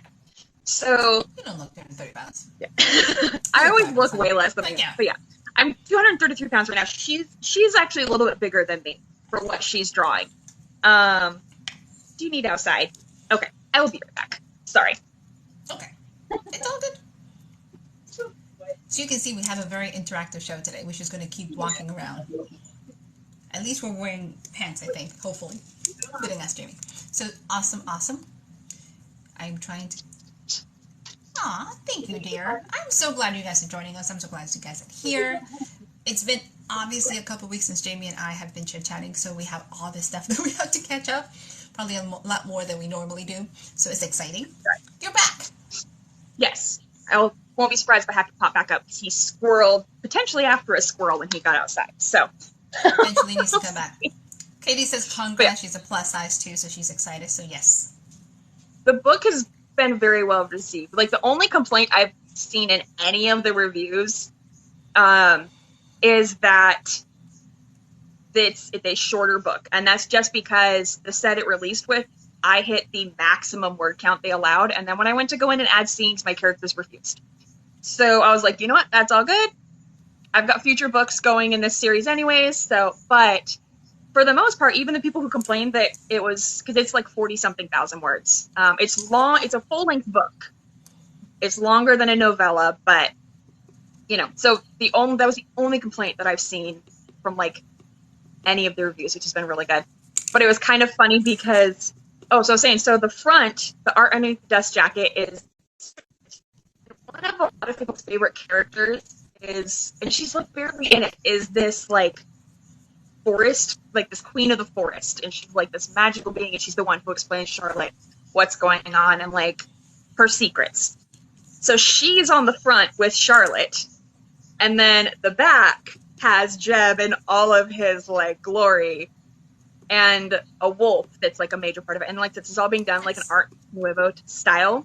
She's also about to start making character art that's going to be going out with Bound by Honey, and I'm getting, because of her art style, she also sends you for free the lined art that's just black and white, so you can use them as coloring pages.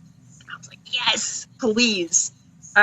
She's pretty affordable too. I think I'm doing $300 for the art underneath the dust jacket, and then $200 for the character art with the 2 characters. So it's not bad at all. I mean, when I'm grumping a bit, which I mean, when technically I contacted him because I was like, if I'm spending $900 on an artist that I'm meh about, I might as well contact Huang Lop, who did our Season of the Witch cover, and see how much he's charging right now.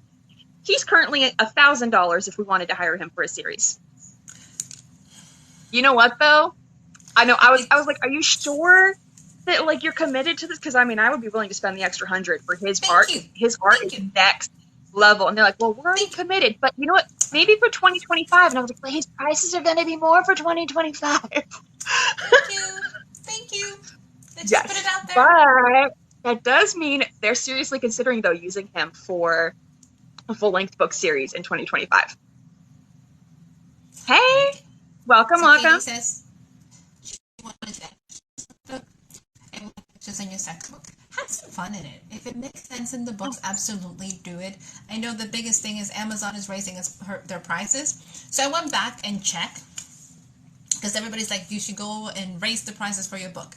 And the difference between what it's costing now, what it's going to cost to print my books is 20 cents. So I'm about the same. Pretty much did an executive decision but not to care. Something I am trying to decide, though, is there's a fine line between publishing at an affordable price for people and publishing at a price that people go, oh, it must be cheap. Like, the quality of it must be cheap. What is your And price I feel range? like at the moment, I'm straddling that. Like, so for example, right now, all of my paperbacks are priced at $9.99, which is not bad, but even Trad just bumped up to where even their novellas are $14.99 for a paperback. So by the end of the month, I'm probably going to be adjusting prices for. You're not making any money. Yeah, that's the thing, is I'm barely making anything on all of my stuff. Right now, I'm on average maybe make about $2 a sale, however anything is bought. So you would think that's great, except that most of my sales are KU reads where I make 80 cents. Yeah. It's really hard because you want to make sense of the prices, and it goes back to that because Trad has gone so crazy when it comes to prices, and Katie is not alone, that people judge by prices and cover. Let's be honest. My covers are good. That's my thing. I am a cover snob. Yes. I admit it, but I am particular. That is the biggest reason I left that group. Was I was like, nothing about the group was marketable. My cover was not marketable. It was already outdated by like 2 years. The title I was required to use was already outdated. And the way they were marketing it was all wrong for the audience they're shooting for. So I was just like, this is just not going to go for me. I would rather spend the $900 on a cover plus the $500 for the art underneath the dust jacket and release it with people who are actually going to get it to my target audience. Yep. Sorry, that's it makes sense. My soapbox. It's all good. I think we're now in a place. So the one thing I remind myself, which is really hard, is I'm not new. Because I was so influenced by everybody, and everybody else is like, hey, you should do this and you should do that. So this year, I told you this year I'm not publishing, which is kind of scary because I normally publish 3 or 5 books a year. Like, there's something's going to come up. Granted, I have all these weird anthologies that I signed up for that I forgot, that I have like 5 of them. And I'm like, God, that was not my plan. But I don't have a single book coming out. Mine is my Kickstarter at the end of the year. So it has been very much, what do I want? What is it going to play? And what's going to build the brand? And how does this brand going to build? So I'm saying no to a lot of projects. I'm also testing different events and figuring out, do I like it? Do I not like it? This is not going to work out. And that's kind of scary. Yeah. Because I think we're always so convinced that we got to do it all. And we got to be everywhere. And we got to do all these things. And I think the worst thing that we were taught to do is to do rapid releases. Because if you're not so fast, your readers expect it then. You can't keep up with it. I have someone ask me really quick, is it my price first in series are all paperbacks? Right now, I think all of my paperbacks are currently priced at that. And I will tell you a little secret that I do. I like to put up my paperbacks early so that before the release, at least several weeks, so that reviews can start going up sooner. But then also that first day, if you happen to catch it on that first day, I make no money doing this for anyone who buys it, but I'm okay with it. I did it for Goddess the Broken, and it was so worth it. The first day, I typically put it for the absolute cheapest price, which is normally like $6.50 for the paperbacks, so that the ARC readers and book talk tour people and that kind of thing that I want to send paperbacks to, the cheapest way so that I can send as many as possible is literally for the first 12 hours, put it at $6.50 and send it with Prime shipping. And I can't even get author copies to myself that cheap. So once you get the shipping in, you can't get it that cheap. So if you happen to catch it on that first day I put the paperback up, yeah. Sorry. Go ahead. That's such a good idea. I think we're back into the world of like what makes sense to us. So if you've been watching Brian Cohen's TikTok, which I love, I repost all of his stuff because he has a lot of the tips and a lot of the things he talks about is finding you. So a lot of the things I'm following this year is like, what's your ecosystem? What's your brand? Here's the part. I haven't told you my master plan in world domination. Oh my God. So I'm planning to do. So I'm a kid that presses buttons. I am a certified instructor. That's one of the weird things that I do. Imagine that. But I want to do a But course and I want to do the power of storytelling, being a happy, healthy storyteller. That's really what I want to focus on, being able to create something where you can create art, without hating yourself, without burning out, and being able to find that balance. So it's because I get a lot of mentees that says, how do I write a book? And they're not really interested in the mechanics of writing the book. They're looking to say, how do I build the confidence to write? How do I give myself permission to do this? What are the steps you took to get here? So I'm thinking, depending how my Kickstarter is, to actually do a workshop and be able to create something about being a storyteller that happens to be healthy and not burnt out. And a lot of things comes back to saying no. Because think about it, like how many projects do we picked up in 1 year? Because this is going to give you exposure. At the rate, if I hear the word one more time, I'm going to scream. I was like, well, I spent a lot of time exposing. And again, you have to remember, when we're saying this kind of thing, part of it is because we are not new authors.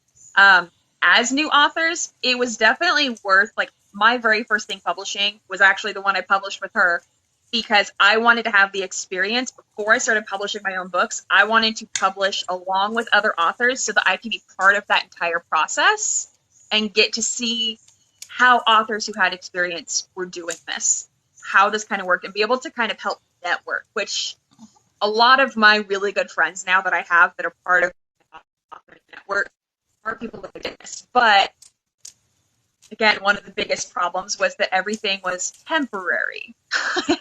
So it felt like it was a waste of time. I mean, at this point, it feels like a waste of time to be putting in that much time and energy and effort into things that are just going to be temporary. And we both definitely have plenty of experience with having accidentally burned ourselves out trying to do too much. It comes such easy. Samantha says, hey, how are you? We're notorious for wanting to do everything. And if you're interested in creating a community, you want to build your tribe, you want to give everything to your tribe. I have done projects that you give more away than you're ever going to get back. And then as an author, because we're creatives, you have the creative side, you got the craft, and then you got the business. Every once in a while, the business comes in and like, this is a waste of your time. What are you doing? You get editors like Jamie, so you're like, God, am I really doing this? And you have all these things. And then you still have to create. Yeah, because you're going, I've been doing this for a minute. And it's, I think sometimes the most frustrating is we're building a community. And one of the things that usually happens is kind of scary. You're watching TikTok, let's be honest. And you have somebody that says, I published my first book and I just sold $15,000. And the rest of us are going, ooh, what am I doing wrong? You're doing nothing wrong. Like, you're absolutely not doing anything wrong. You just have a different path. But nobody tells us that, and we're trying to compete, and you're trying to do all these things, and that's exhausting. I was like, don't do that. It's not good for you or anybody else. Just follow your groove. Fall in love with who you are. Honestly, it's so hard because so often we were taking in everybody's advice, and just like it's so important to find an editor that you mesh with, it actually is the same sort of thing when it comes to marketing and creating your brand and getting your out there. There's different pacing for different types of marketing. Like, I was having this discussion with the Starry Kingdoms Birthday authors today, and that was part of what I was telling them.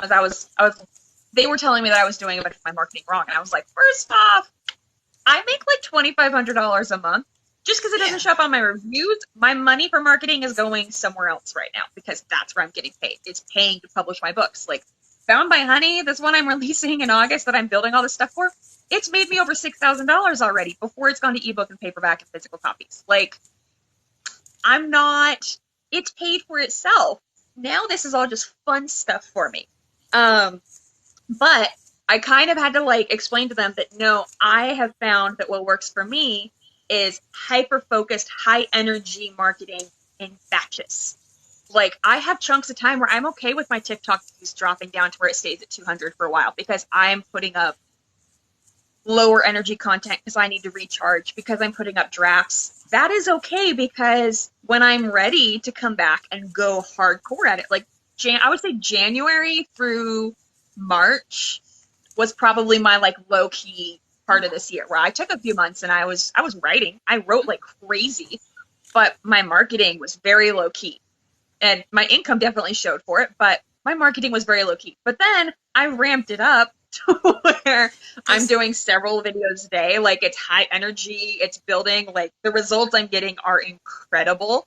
So here's the reality. You know, you have to figure out what's going to work for you. Samantha just jumped in and she says, you know, it is exhausting, but also, you know, she makes money face to face. You know, Samantha is all about, if you're making money face to face, it's that human interaction that people are selling. They're buying you, they're buying the brand, which is hard because we don't see ourselves as salespeople. We're brand, the people fall in love with the brand and they know and they see authentic.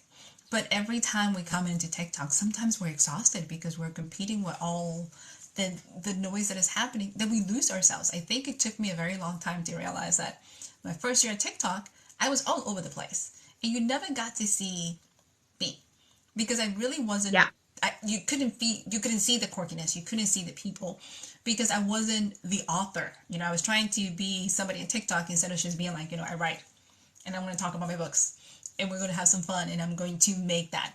So one of the girls that follows me, she goes, here goes the dance. I'm like, girl, I have years mastering this one. This is what I do. So Samantha says, right.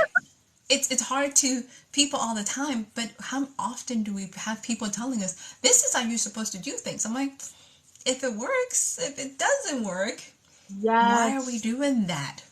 Exactly. Well, and that was kind of the thing. It's like, I know you've been on with me when I've done some, and I have never had the opportunity, and I don't know if I'd have it would take a lot of time to do it.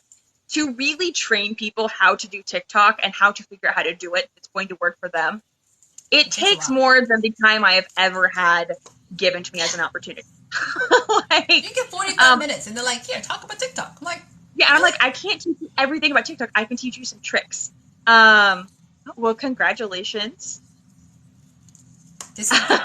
Samantha just released. I'm very excited. So, and she hit 50 on her pre-orders. Nice job. Nice. Awesome. Yes. Someone's saying they're May saying she's a new author. You've only published on Vella. Go Vella.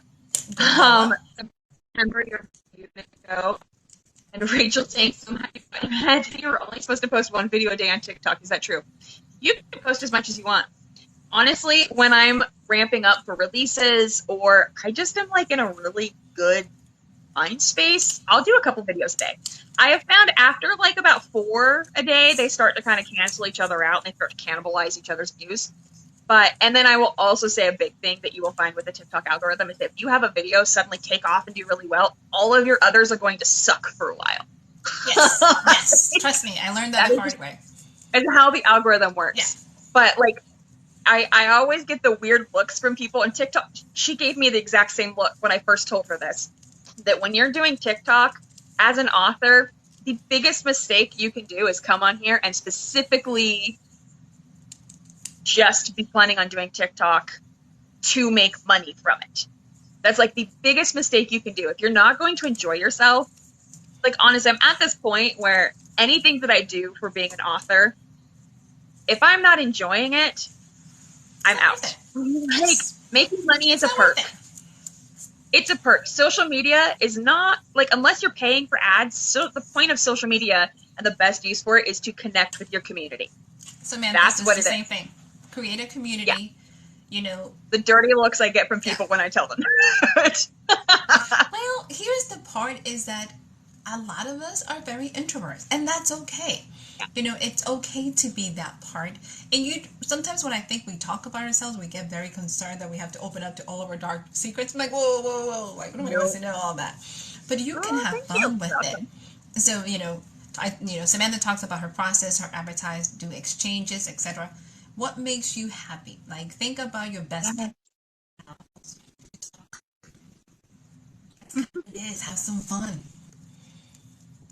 Well, and one of the biggest things is, again, it was another thing I was talking to with the Fae authors today, was that Sorry, give me just a second. My brain is skipping around a little bit here. It's because it's like 11:30 your time. That's why. It's just a little early bit, for me. What are you talking about? Probably gonna write another 3,000 or 4,000 words tonight. What are you talking about? We need to talk about your schedule. So I've done like 7,500 today. I'm on a roll. I love this it. book. Everything is like, I found a couple Pinterest things that I was like, oh my gosh, my character needs to do that. And then suddenly it just inspired like the whole second half of the book. In case you're wondering, we all scroll a lot, so if it drives you insane, just like give us a note and be like, hey, can you get back to that topic? So sorry. Yeah, we will do that. So Katie says marketing is not my forte, getting better. I like when you think of marketing without making it a marketing campaign, because you take some of the pressure. So sometimes we focus too much, what makes you happy about that book and go crazy would be. And yeah, and Samantha says as soon as you figure out something else, it's going to come back. So yeah.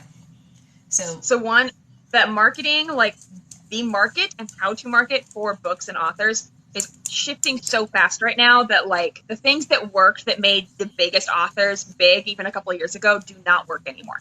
No. It's just not how it goes. And when you're oh my goodness. Awesome. My thought came back and then I lost it. Yes, loading.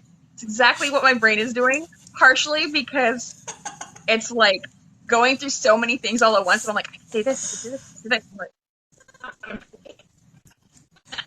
But okay, so your thought came back. I was going to tell you and I forgot. So I have done 2 live book readings. Did I tell you this? I told you I was going to commit to doing this. I'm going to be doing it. So I'm doing one tomorrow.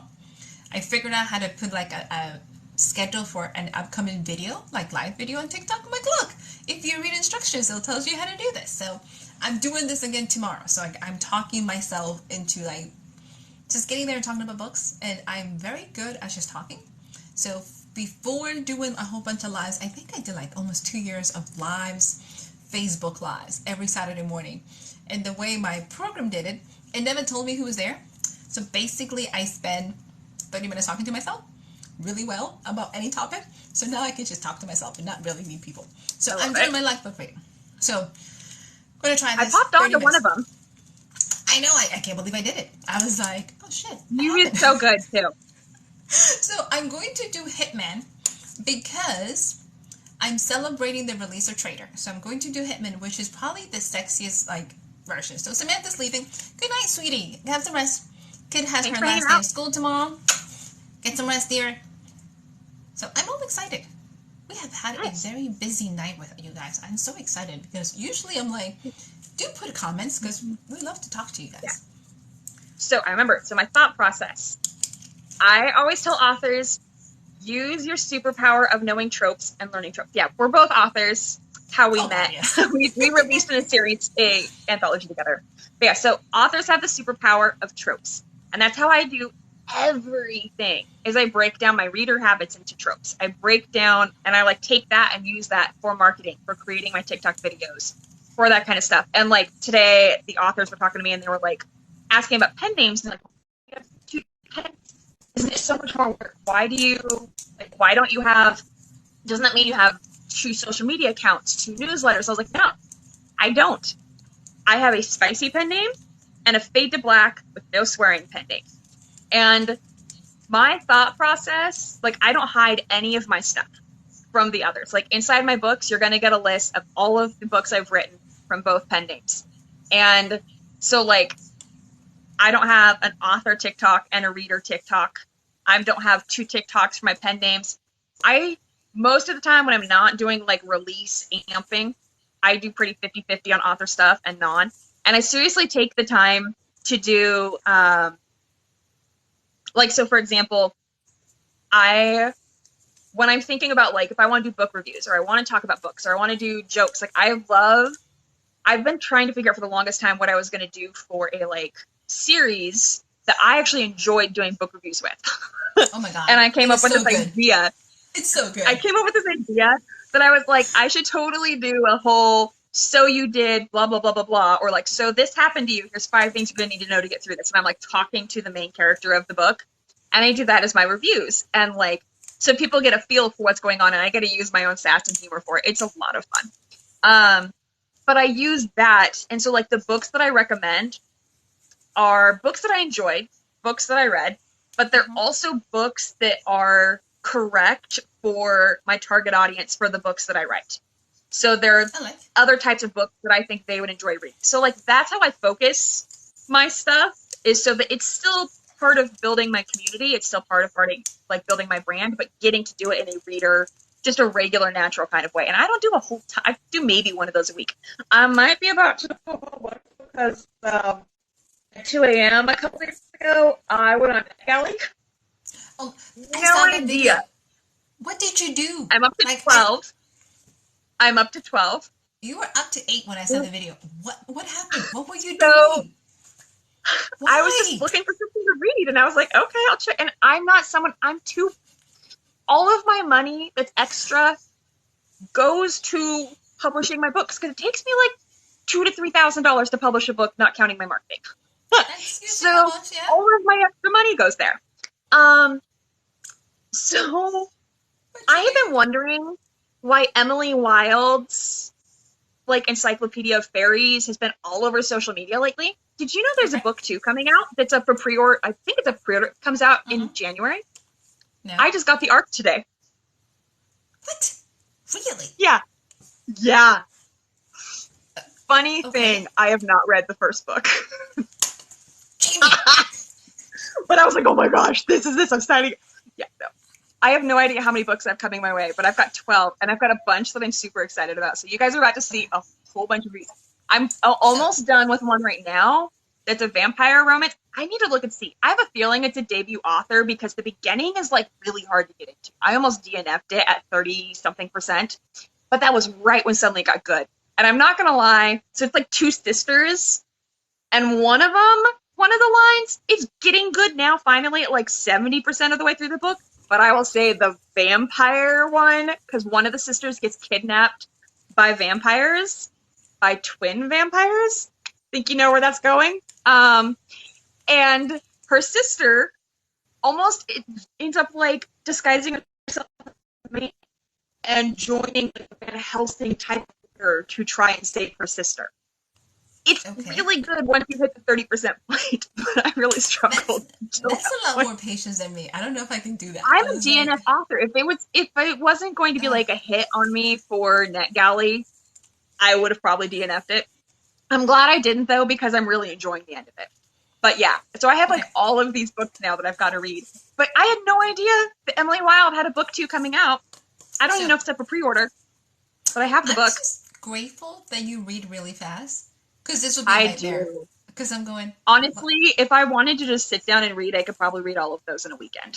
Yeah, that's why I'm like, thank God you read really fast, because this would be bad in so many different ways. Funny story, one of the books, I wasn't paying, other than Emily Wilde, I was not paying attention to authors, like, at all. You'd be proud of me, though. You know how I'm meh about Legends and Lattes? Like, it was okay, it was a good, like, summer vacation, but I found it super boring, honestly. I thought it was just me. They offered me an arc for book 2 of that, and I was like, no, thank you. See? Oh my God. Okay. I thought it was just me because I was like... No, I found it... How does that thing not have any 1-star reviews? On Amazon, no 1-star reviews. My brain was like, either people are just like afraid to 1-star reviews it because it's LGBTQ and like they're supposed to like it, or I wonder if the publisher had a little something to do with that on Amazon. So the characters, so, you know, hubby loves it. He actually enjoyed it. He's like, characters are really well developed. I'm like, yeah, but nothing happens. So, and I felt that way with like Half a Soul. I was like, I wanted more. I was like, So I was like, maybe cozy fantasy is not my thing. Because I'm like, one, try reading Bound by Honey. Okay. I found I prefer... And I will say all 3 of the cozy fantasies that are in the Starry Kingdom, they are not... have you read Fourth Wing? It's like the book blowing up right now. It's like a dragon rider sort of thing. Bound by Dragons made me think of like a cozy fantasy version, like kind of vibe with that one. And then the one that releases tomorrow, in 20 minutes, Bound by Blood, is a cozy fantasy as well. You should try, I think you would love it, actually. You should try the series that is That Time I Got Drunk and Saved Stephen. That was the book that made me go, ooh, I like Cozy I'm writing Fantasy. down. Yes, it's so funny. It's sassy humor. It's actually one of the like comps I use for my thing. Which, by the way, that author just agreed to do one of these. Ooh. As did Meg's Tea Room, who is the What? biggest Cozy Fantasy ones on Instagram and TikTok. I messaged both of them and I was like, look, honestly, I don't even care if you don't post about it. Like, I don't care if you don't post a video, but I like explained to both of them and Rebecca. Oh, dang it. The one, is it like high time for treason or something like that? The other really big Cozy Fantasy one. Do you guys know which one I'm talking about? It's LGBTQ and like they escape and open a bookstore. Oh my goodness, I'll have to look at it. But she's like, yeah, so she's like, other than Legends and Lattes, the two biggest Cozy Fantasies. Can't spell treason without tree. T. You saved me. I adore you. Thank you. Rebecca Thorne. Yes. She also accepted a box. So I'm like super excited to get a 77. And literally all three of them, I was like, I emailed them. And normally large accounts, you email them asking to take a box. They don't even respond. My emails to them were literally like a couple paragraphs of me kind of explaining how they influenced my choice to go ahead. Oh, thank you. My choice to go ahead and write a Cozy Fantasy, like how they made me feel like I had a place in that, because reading Legends and Lattes, I did not feel like I had that. So I told him, I was like, I don't care if you do a video for the book, like for the box. I don't care if you do any of that, but like, I would love to send you one as a thank you. So like, they might. We'll see. I mean, honestly, if I got this, I would probably do one even if they didn't ask. But that's me. I'm glad that you feel that way, because I think as an urban fantasy writer, like I want some action. I want some, like, the characters were all prime. Like I wanted a battle, like something. Like, what do you mean you're not gonna use the axe? So my thing is, I like high stakes, low like if I'm gonna, my version of Cozy Fantasy that I write is high stakes, low risk. So like there are high stakes, there is still some drama, but they're given the option in some of the situations for an easier way out. Not necessarily an easy way out, but an easier way out. Okay. And so that is how I write Cozy Fantasy. And honestly, the biggest reason I decided to go ahead and try writing a Cozy Fantasy, my readers are begging for more, partially because the people, not a lot of people a lot of people have read it on Kindle without the added stuff. Only one person has gotten to my PA, and it's the first book of mine. She's worked with me for more than 2 years. Bound by Honey is the first book of mine she's ever actually read. She just asked me for all of my stuff. She's normally a very spicy contemporary paranormal romance. And, you know, most of my stuff, my stuff releasing next year is almost all spicy. But, like my Cinderella retelling is going to be spicy. And I'm considering making my How to Be a Good Villain. Jamie, what's your website again? You talking about that again? Katie wants to know, what's your website again? JamieDalton.net.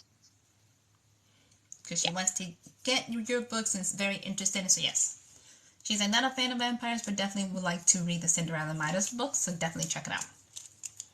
It's going to be so much fun. Naomi's saying my work right now is amazing. I love my writing. Thank you. Yeah, my writing style and like the world building and stuff is going to be similar between both pen names. It's just one is going to have spice, one stays fade to black. Like, I love it. For the most part, that's my division. Just partially because I come from a very conservative family that is massive, as are my in-laws.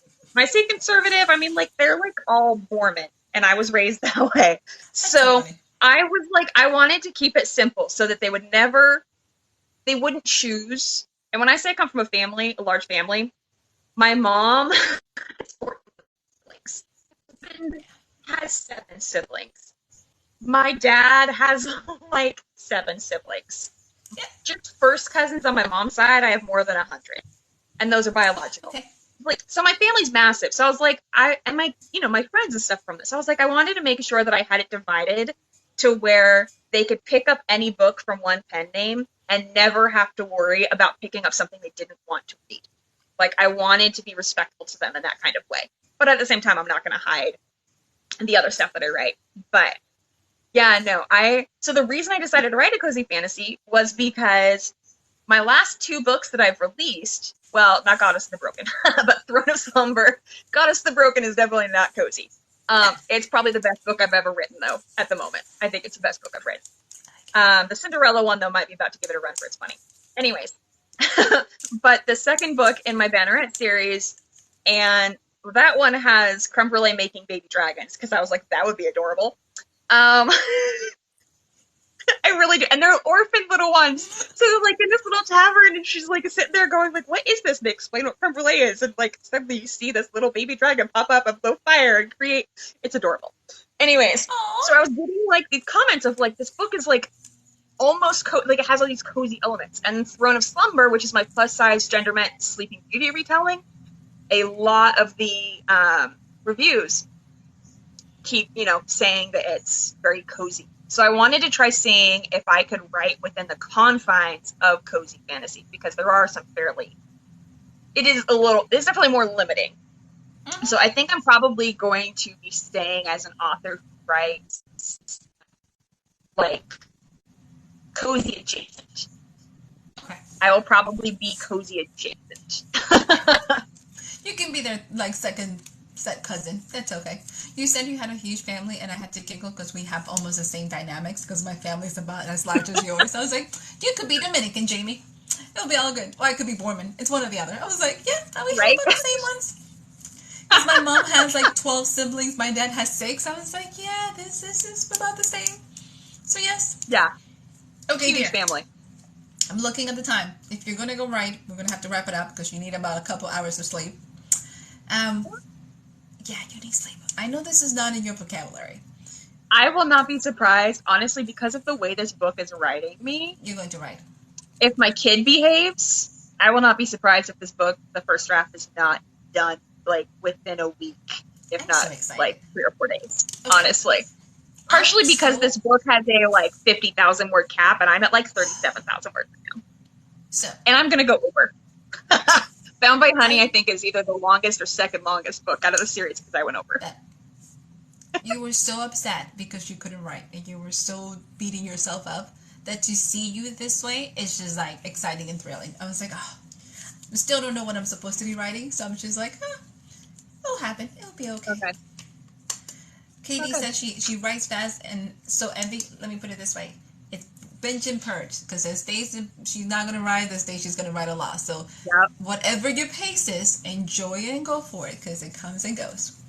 All right, like I said, I've 50,000 words in 24 hours, but I had to for a couple weeks after that. Honestly, once I finish this book, I'm probably going to take a few weeks off. So this is how it works. Next what are we covering next week? Will we remember what we're like? Not really, but it makes me feel better that we have in the show with a plan. That's my thing. I was like, we at least have to have a plan. Yes. Okay, so I know we'll probably have. Yes, please do. My goal is I need to at least do a commitment to somebody is to actually develop my tiers on my Kickstarter, because I have never done that. I think that's the reason I haven't done anything, because I haven't know how to go to the next level of creating stuff in Kickstarter. So I want to give you an update if I can pull that off. Please do. I would love to know that. Yeah, I want to know how we will probably have something of an update. I haven't really talked about it tonight. It's kind of like interesting, because Sunday we're getting together with Kara to talk about our author superpower Kickstarter project that we're doing next year. That's going to be so good. I'm so excited about it. It's going to be like an amazing author resource. Like there's 3 of us, and all of us specialize in different areas. And we're kind of coming together to create like this big thing that's going to be useful for authors of any level. Yeah. So we're having a meeting on Sunday to kind of work on our next steps of that. So we'll have updates for that too. That should be fun. because we haven't talked about it in a while. Yeah. We can definitely talk about our short stories because I think the more we talk about it, the more people can get excited with us. So Yes. it is super, super fun. I'm going to make a decision. Well, Constantine has a newsletter that comes out on Saturday. I'm going to ask the newsletter to tell us what they think. I Do need it. some suggestions. Do they want to have a continuous storyline, or do they just care for individual stories? So yeah. So yes, I think I'm going to ask the newsletter on Saturday and see what they tell me. I think mine are probably going to have to be individual stories, but they'll probably be popping in and out of different book worlds. Like this werewolf one I don't currently have. I have an idea for a world I could put it in, like have it be part of. But we'll see. So the shifter, I have an idea. So Eugene, the whole story premise is Eugene was trying to make killer bees. Since you're into the killer bees world, he was trying to transform honeybees into killer bees, and unfortunately, the bees got stolen with a big, large, thing of ecstasy because they were running drugs as well, and got stolen by werewolves. So he had to stop them. So he created this pill, this shotgun pill, that knocked all the hairs off, so they look like raw chicken meat. So there's his whole campaign to attacking werewolves left them hairless.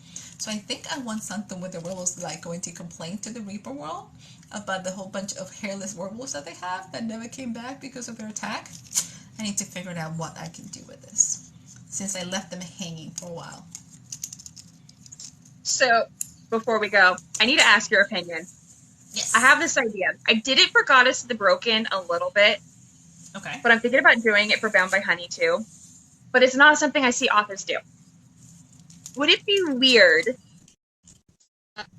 like, there's author acknowledgement section and that kind of thing at the end. Would it be weird to start doing a section, and I'd probably go back and edit my other books to add it. Would it be weird to start adding a section at the end of my book where I kind of like have almost like an author connecting with the reader, like fun fact kind of thing of like things that inspired elements of the book? So like, for example, with this, I would probably talk about like how I had come up with the idea for the honey and how it works in this stuff, and like some of the kind of fun things that I found from that, and like just different things that inspired the writing of the book and different parts of it, and some of the madness that goes on in there. Honestly, as the world creates. The behind the scenes were really, really fun. Like my last page in my books is an acknowledgement, is like dear reader, a little bit of that. Yeah. Could definitely do. That will be really, really fun for people to watch and kind of enjoy. So yes. Because I'm like, I always do acknowledgements, and like Goddess the Broken, I did a smidgen of that because I shared the first cover I had, and I kind of, because that book was my like mourning process for having lost my aunt, I like explained a little bit about that in the back of it, and explained a little bit of how the book happened. But I was thinking it might be kind of fun to start adding in, I think you should. Like, it would be really behind the scenes fun fact kind of thing. And I think it would be a good way for people who like to get to that stuff. I think it would be kind of a fun way to be able to connect with readers before they connect to me in other ways. So like before they join a newsletter, before they find me on social media, like it would allow me a way to feel like they connect with me in a personal way. I've seen a couple writers do it that I follow, like primarily the YA writers do it really well because they're writing to that population they're trying to connect. So I've seen a few of them do that acknowledgement, or hey, I'm sorry it took so long, I had a baby, or I did this, or here's what happened. So yes, that would be awesome. I also have seen authors do special editions of their books and they write notes in the margins. Like I accidentally picked up one of those for my soon-to-be mother-in-law. And I was like, who wrote on this book? By the way, I was mad. I was like, I'm about to go talk to somebody. And I was like, oh, God, it's supposed to be this way. I was like, I should have read that a little better. So, yeah. Something I've been playing around with the idea with is, so Casey L. Bond does one giveaway. And she does a drawing for everyone who did any social media posts the week of her release. And, like, you have to submit it into a form.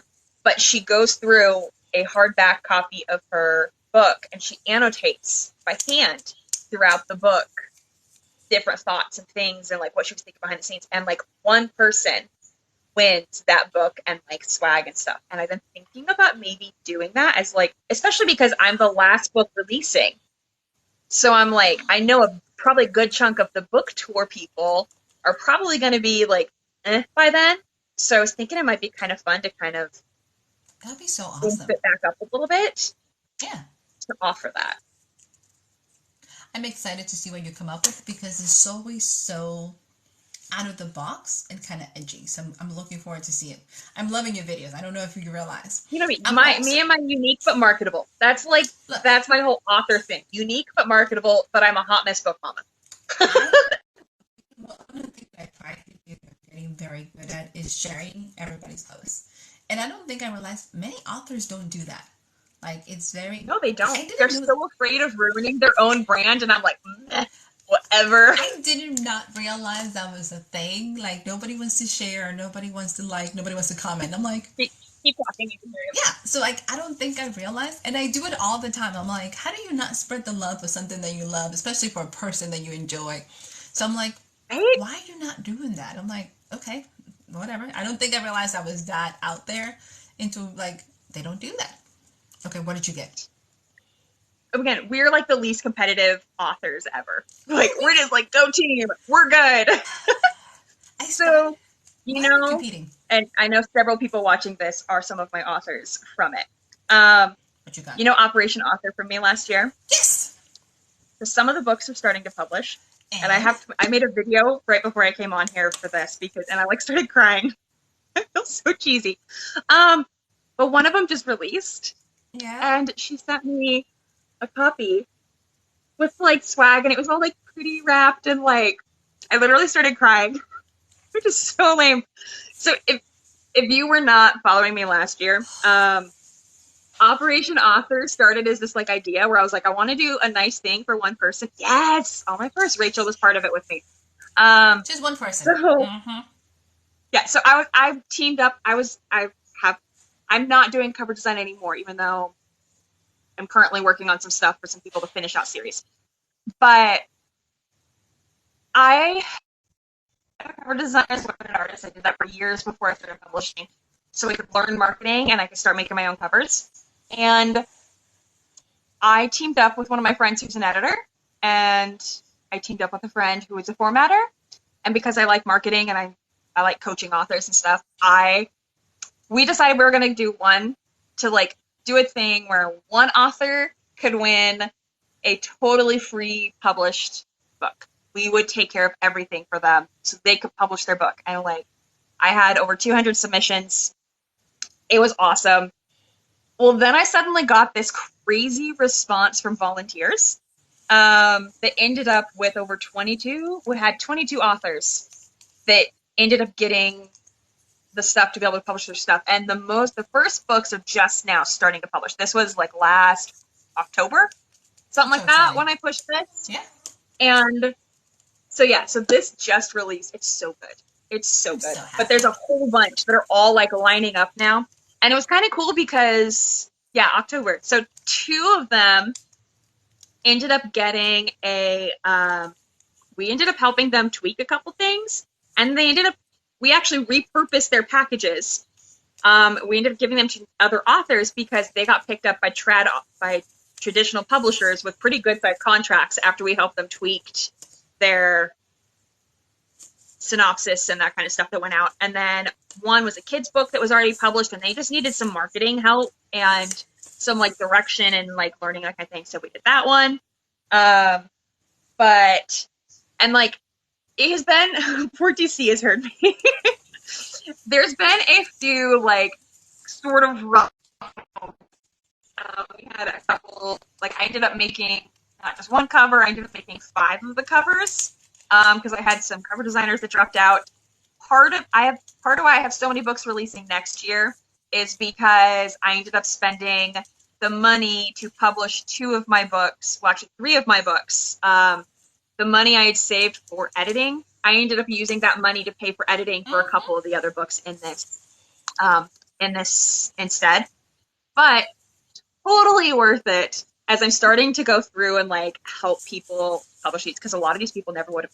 Freya is the best. Rachel's saying her cover designer Freya is the absolute best. Freya is so amazing. I agree. She's so much fun. I am a believer that the universe works in amazing ways, and I'm a believer that there's so much blessings coming to you. Because let's be honest on it. Like when you told me about this project, I'm like, that's amazing, incredible. And as it kept growing, I was like, This was one of those things where for like 2 or 3 months, just every week, I was like, so we're up to this many authors now. We're up to this many authors now. And the part about it is there was so much commitment from your heart to help people, not just like physically help, but you did financial help and you were there and you put resources together. And it wasn't just like those 3. When you consider that that's 22 authors, that's 3 people committed to each one of them. And it was more than that because they're not just getting that. There's no point in publishing a book and having it amazing unless you have some sort of basic idea of how to market it and how to get it to your target audience. Of authors and some that are pretty big names that contacted me and were like, hey, I would love to help coach one of your people who are part of this. I'm available at this chunk of time. I like this kind of stuff. And I've been helping coach a bunch of the authors as well with their releases and that kind of thing. But I had to share because like there's a bunch of swag in here too that she sent me and a little note.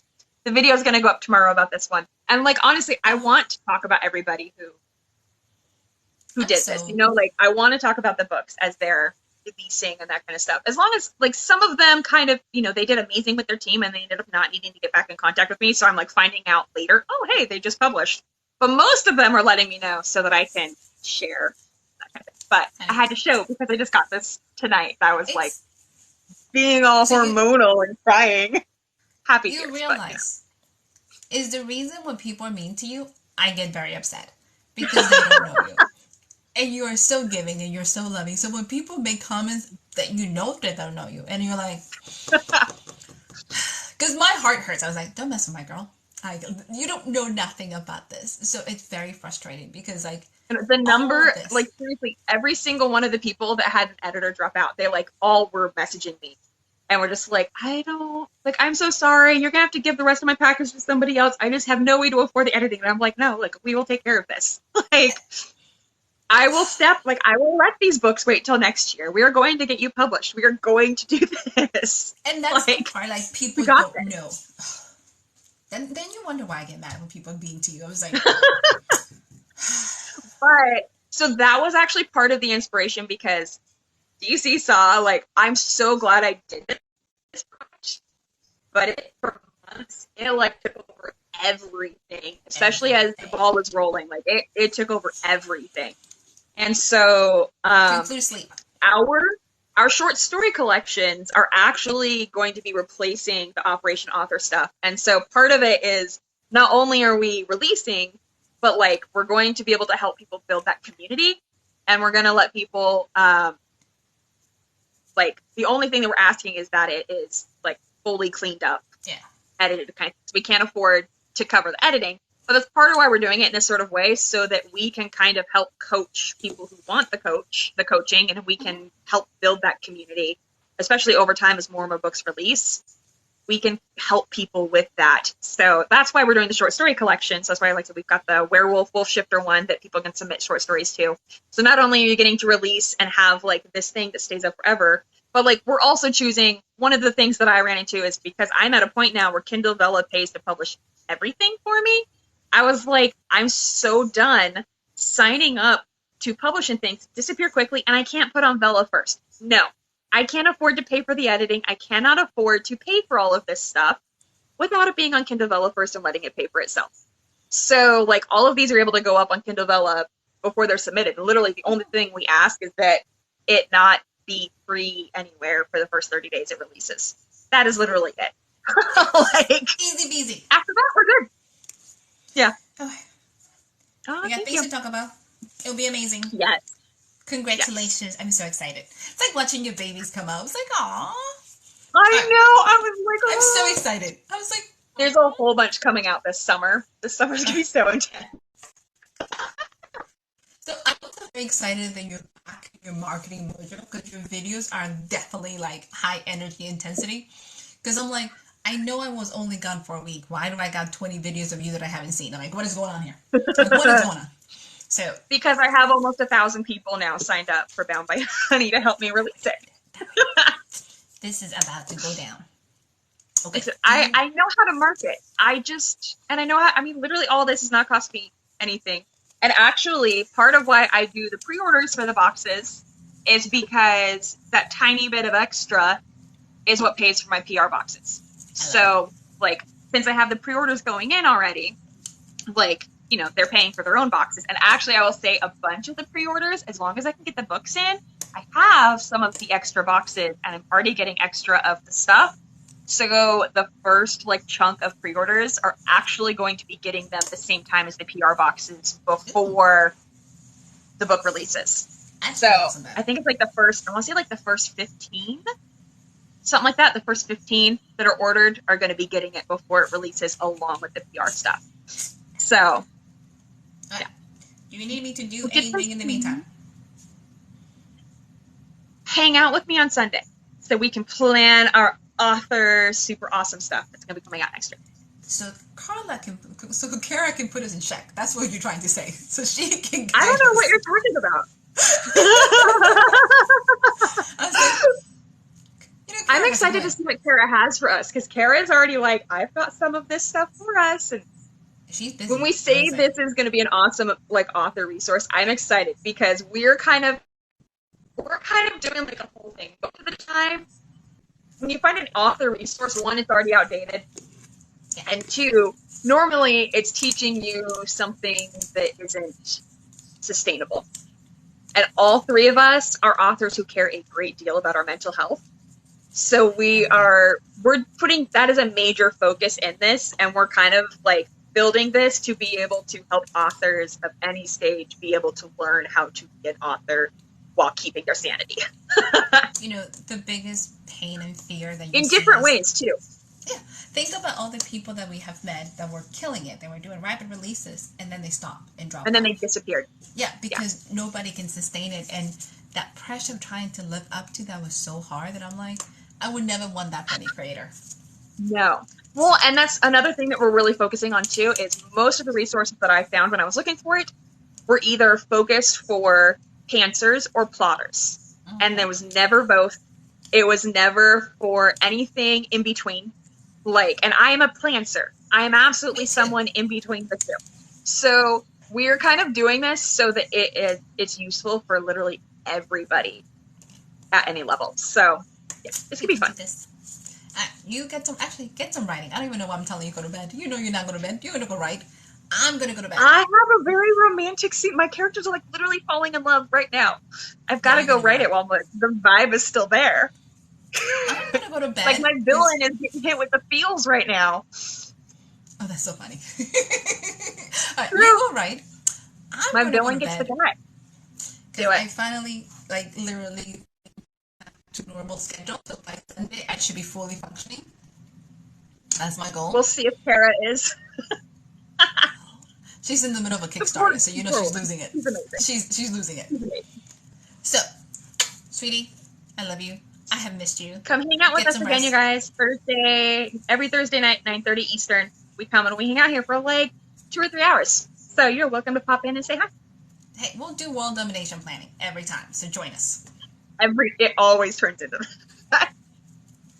Some days more than others. Yes. Go write. Let me know when you're done with this book, because you'll probably be done by Sunday, so I can't wait to hear it. If my kid will let me. Yeah, I'm not. Yeah, you're going to be done by Sunday. Well, yeah. This book doesn't release for a year, but, you know, I will be done with the first draft probably by Sunday. And then you pick up 3 more books. I don't even know what you're talking about, so I know you. I don't know what you're talking about. I mean, technically, we've got I have at least 7 releases next year between our 4 collections, and then the 3 that might grow. And our Kickstarter. That doesn't count. I don't count. And they were like, do you want to end the spicy one that's for the Wicked Princess that you're like Cinderella retelling with King Midas? Do you want to end that? And I'm like, when would I be ending it? And they're like, in November. I'm like, no. Like, I have a Kickstarter that's going to be freaking amazing. But I am releasing that one. So that one is going to be releasing, I want to say October 25th. It's like the last release day they had before Halloween. I was like, this would be so much fun to release the last one before Halloween. And then the other one I want to say I'm starting. I'll be the first book releasing I want to say the first week of June next year is. That's a good time. I've already got the Good dates, summer. so I'm good. And then Goddess That's a the good summer read. Broken. I'm using NerdFam. Well, I'm talking to NerdFam July 7th. It's like $250 just to talk to them and like have a conference thing. But they did the social media tours for Frost with Cian Crawford, for Gleam, which also just blew up, for the big Highland romance one that's been blowing up on social media. Like a lot of the most recent ones that have really blown up, they did the social media tours. And part of why I'm looking at them and why I'm interviewing them to see if I want to use them for Goddess of the Broken's book 2, and we will do both books in this. Again, you know my level of book boxes and how much work and how much time I lose to put these together. Yeah. So they, for the big social media tours, you send them the stuff and they put together and ship out the boxes. You need that in your life, Jamie. Yeah. Yeah. The thing is, it's like $250 for this like one-on-one introduction coaching thing, so you can kind of set up this game plan with them, which I understand entirely. Their time is worth it. And then it's $1,200 for them to find all of the people, but again, they have connections with people that you don't normally have. And they you know, that $1,200 also covers them helping you put together a marketable package, using their marketing knowledge and packaging and shipping it out for you.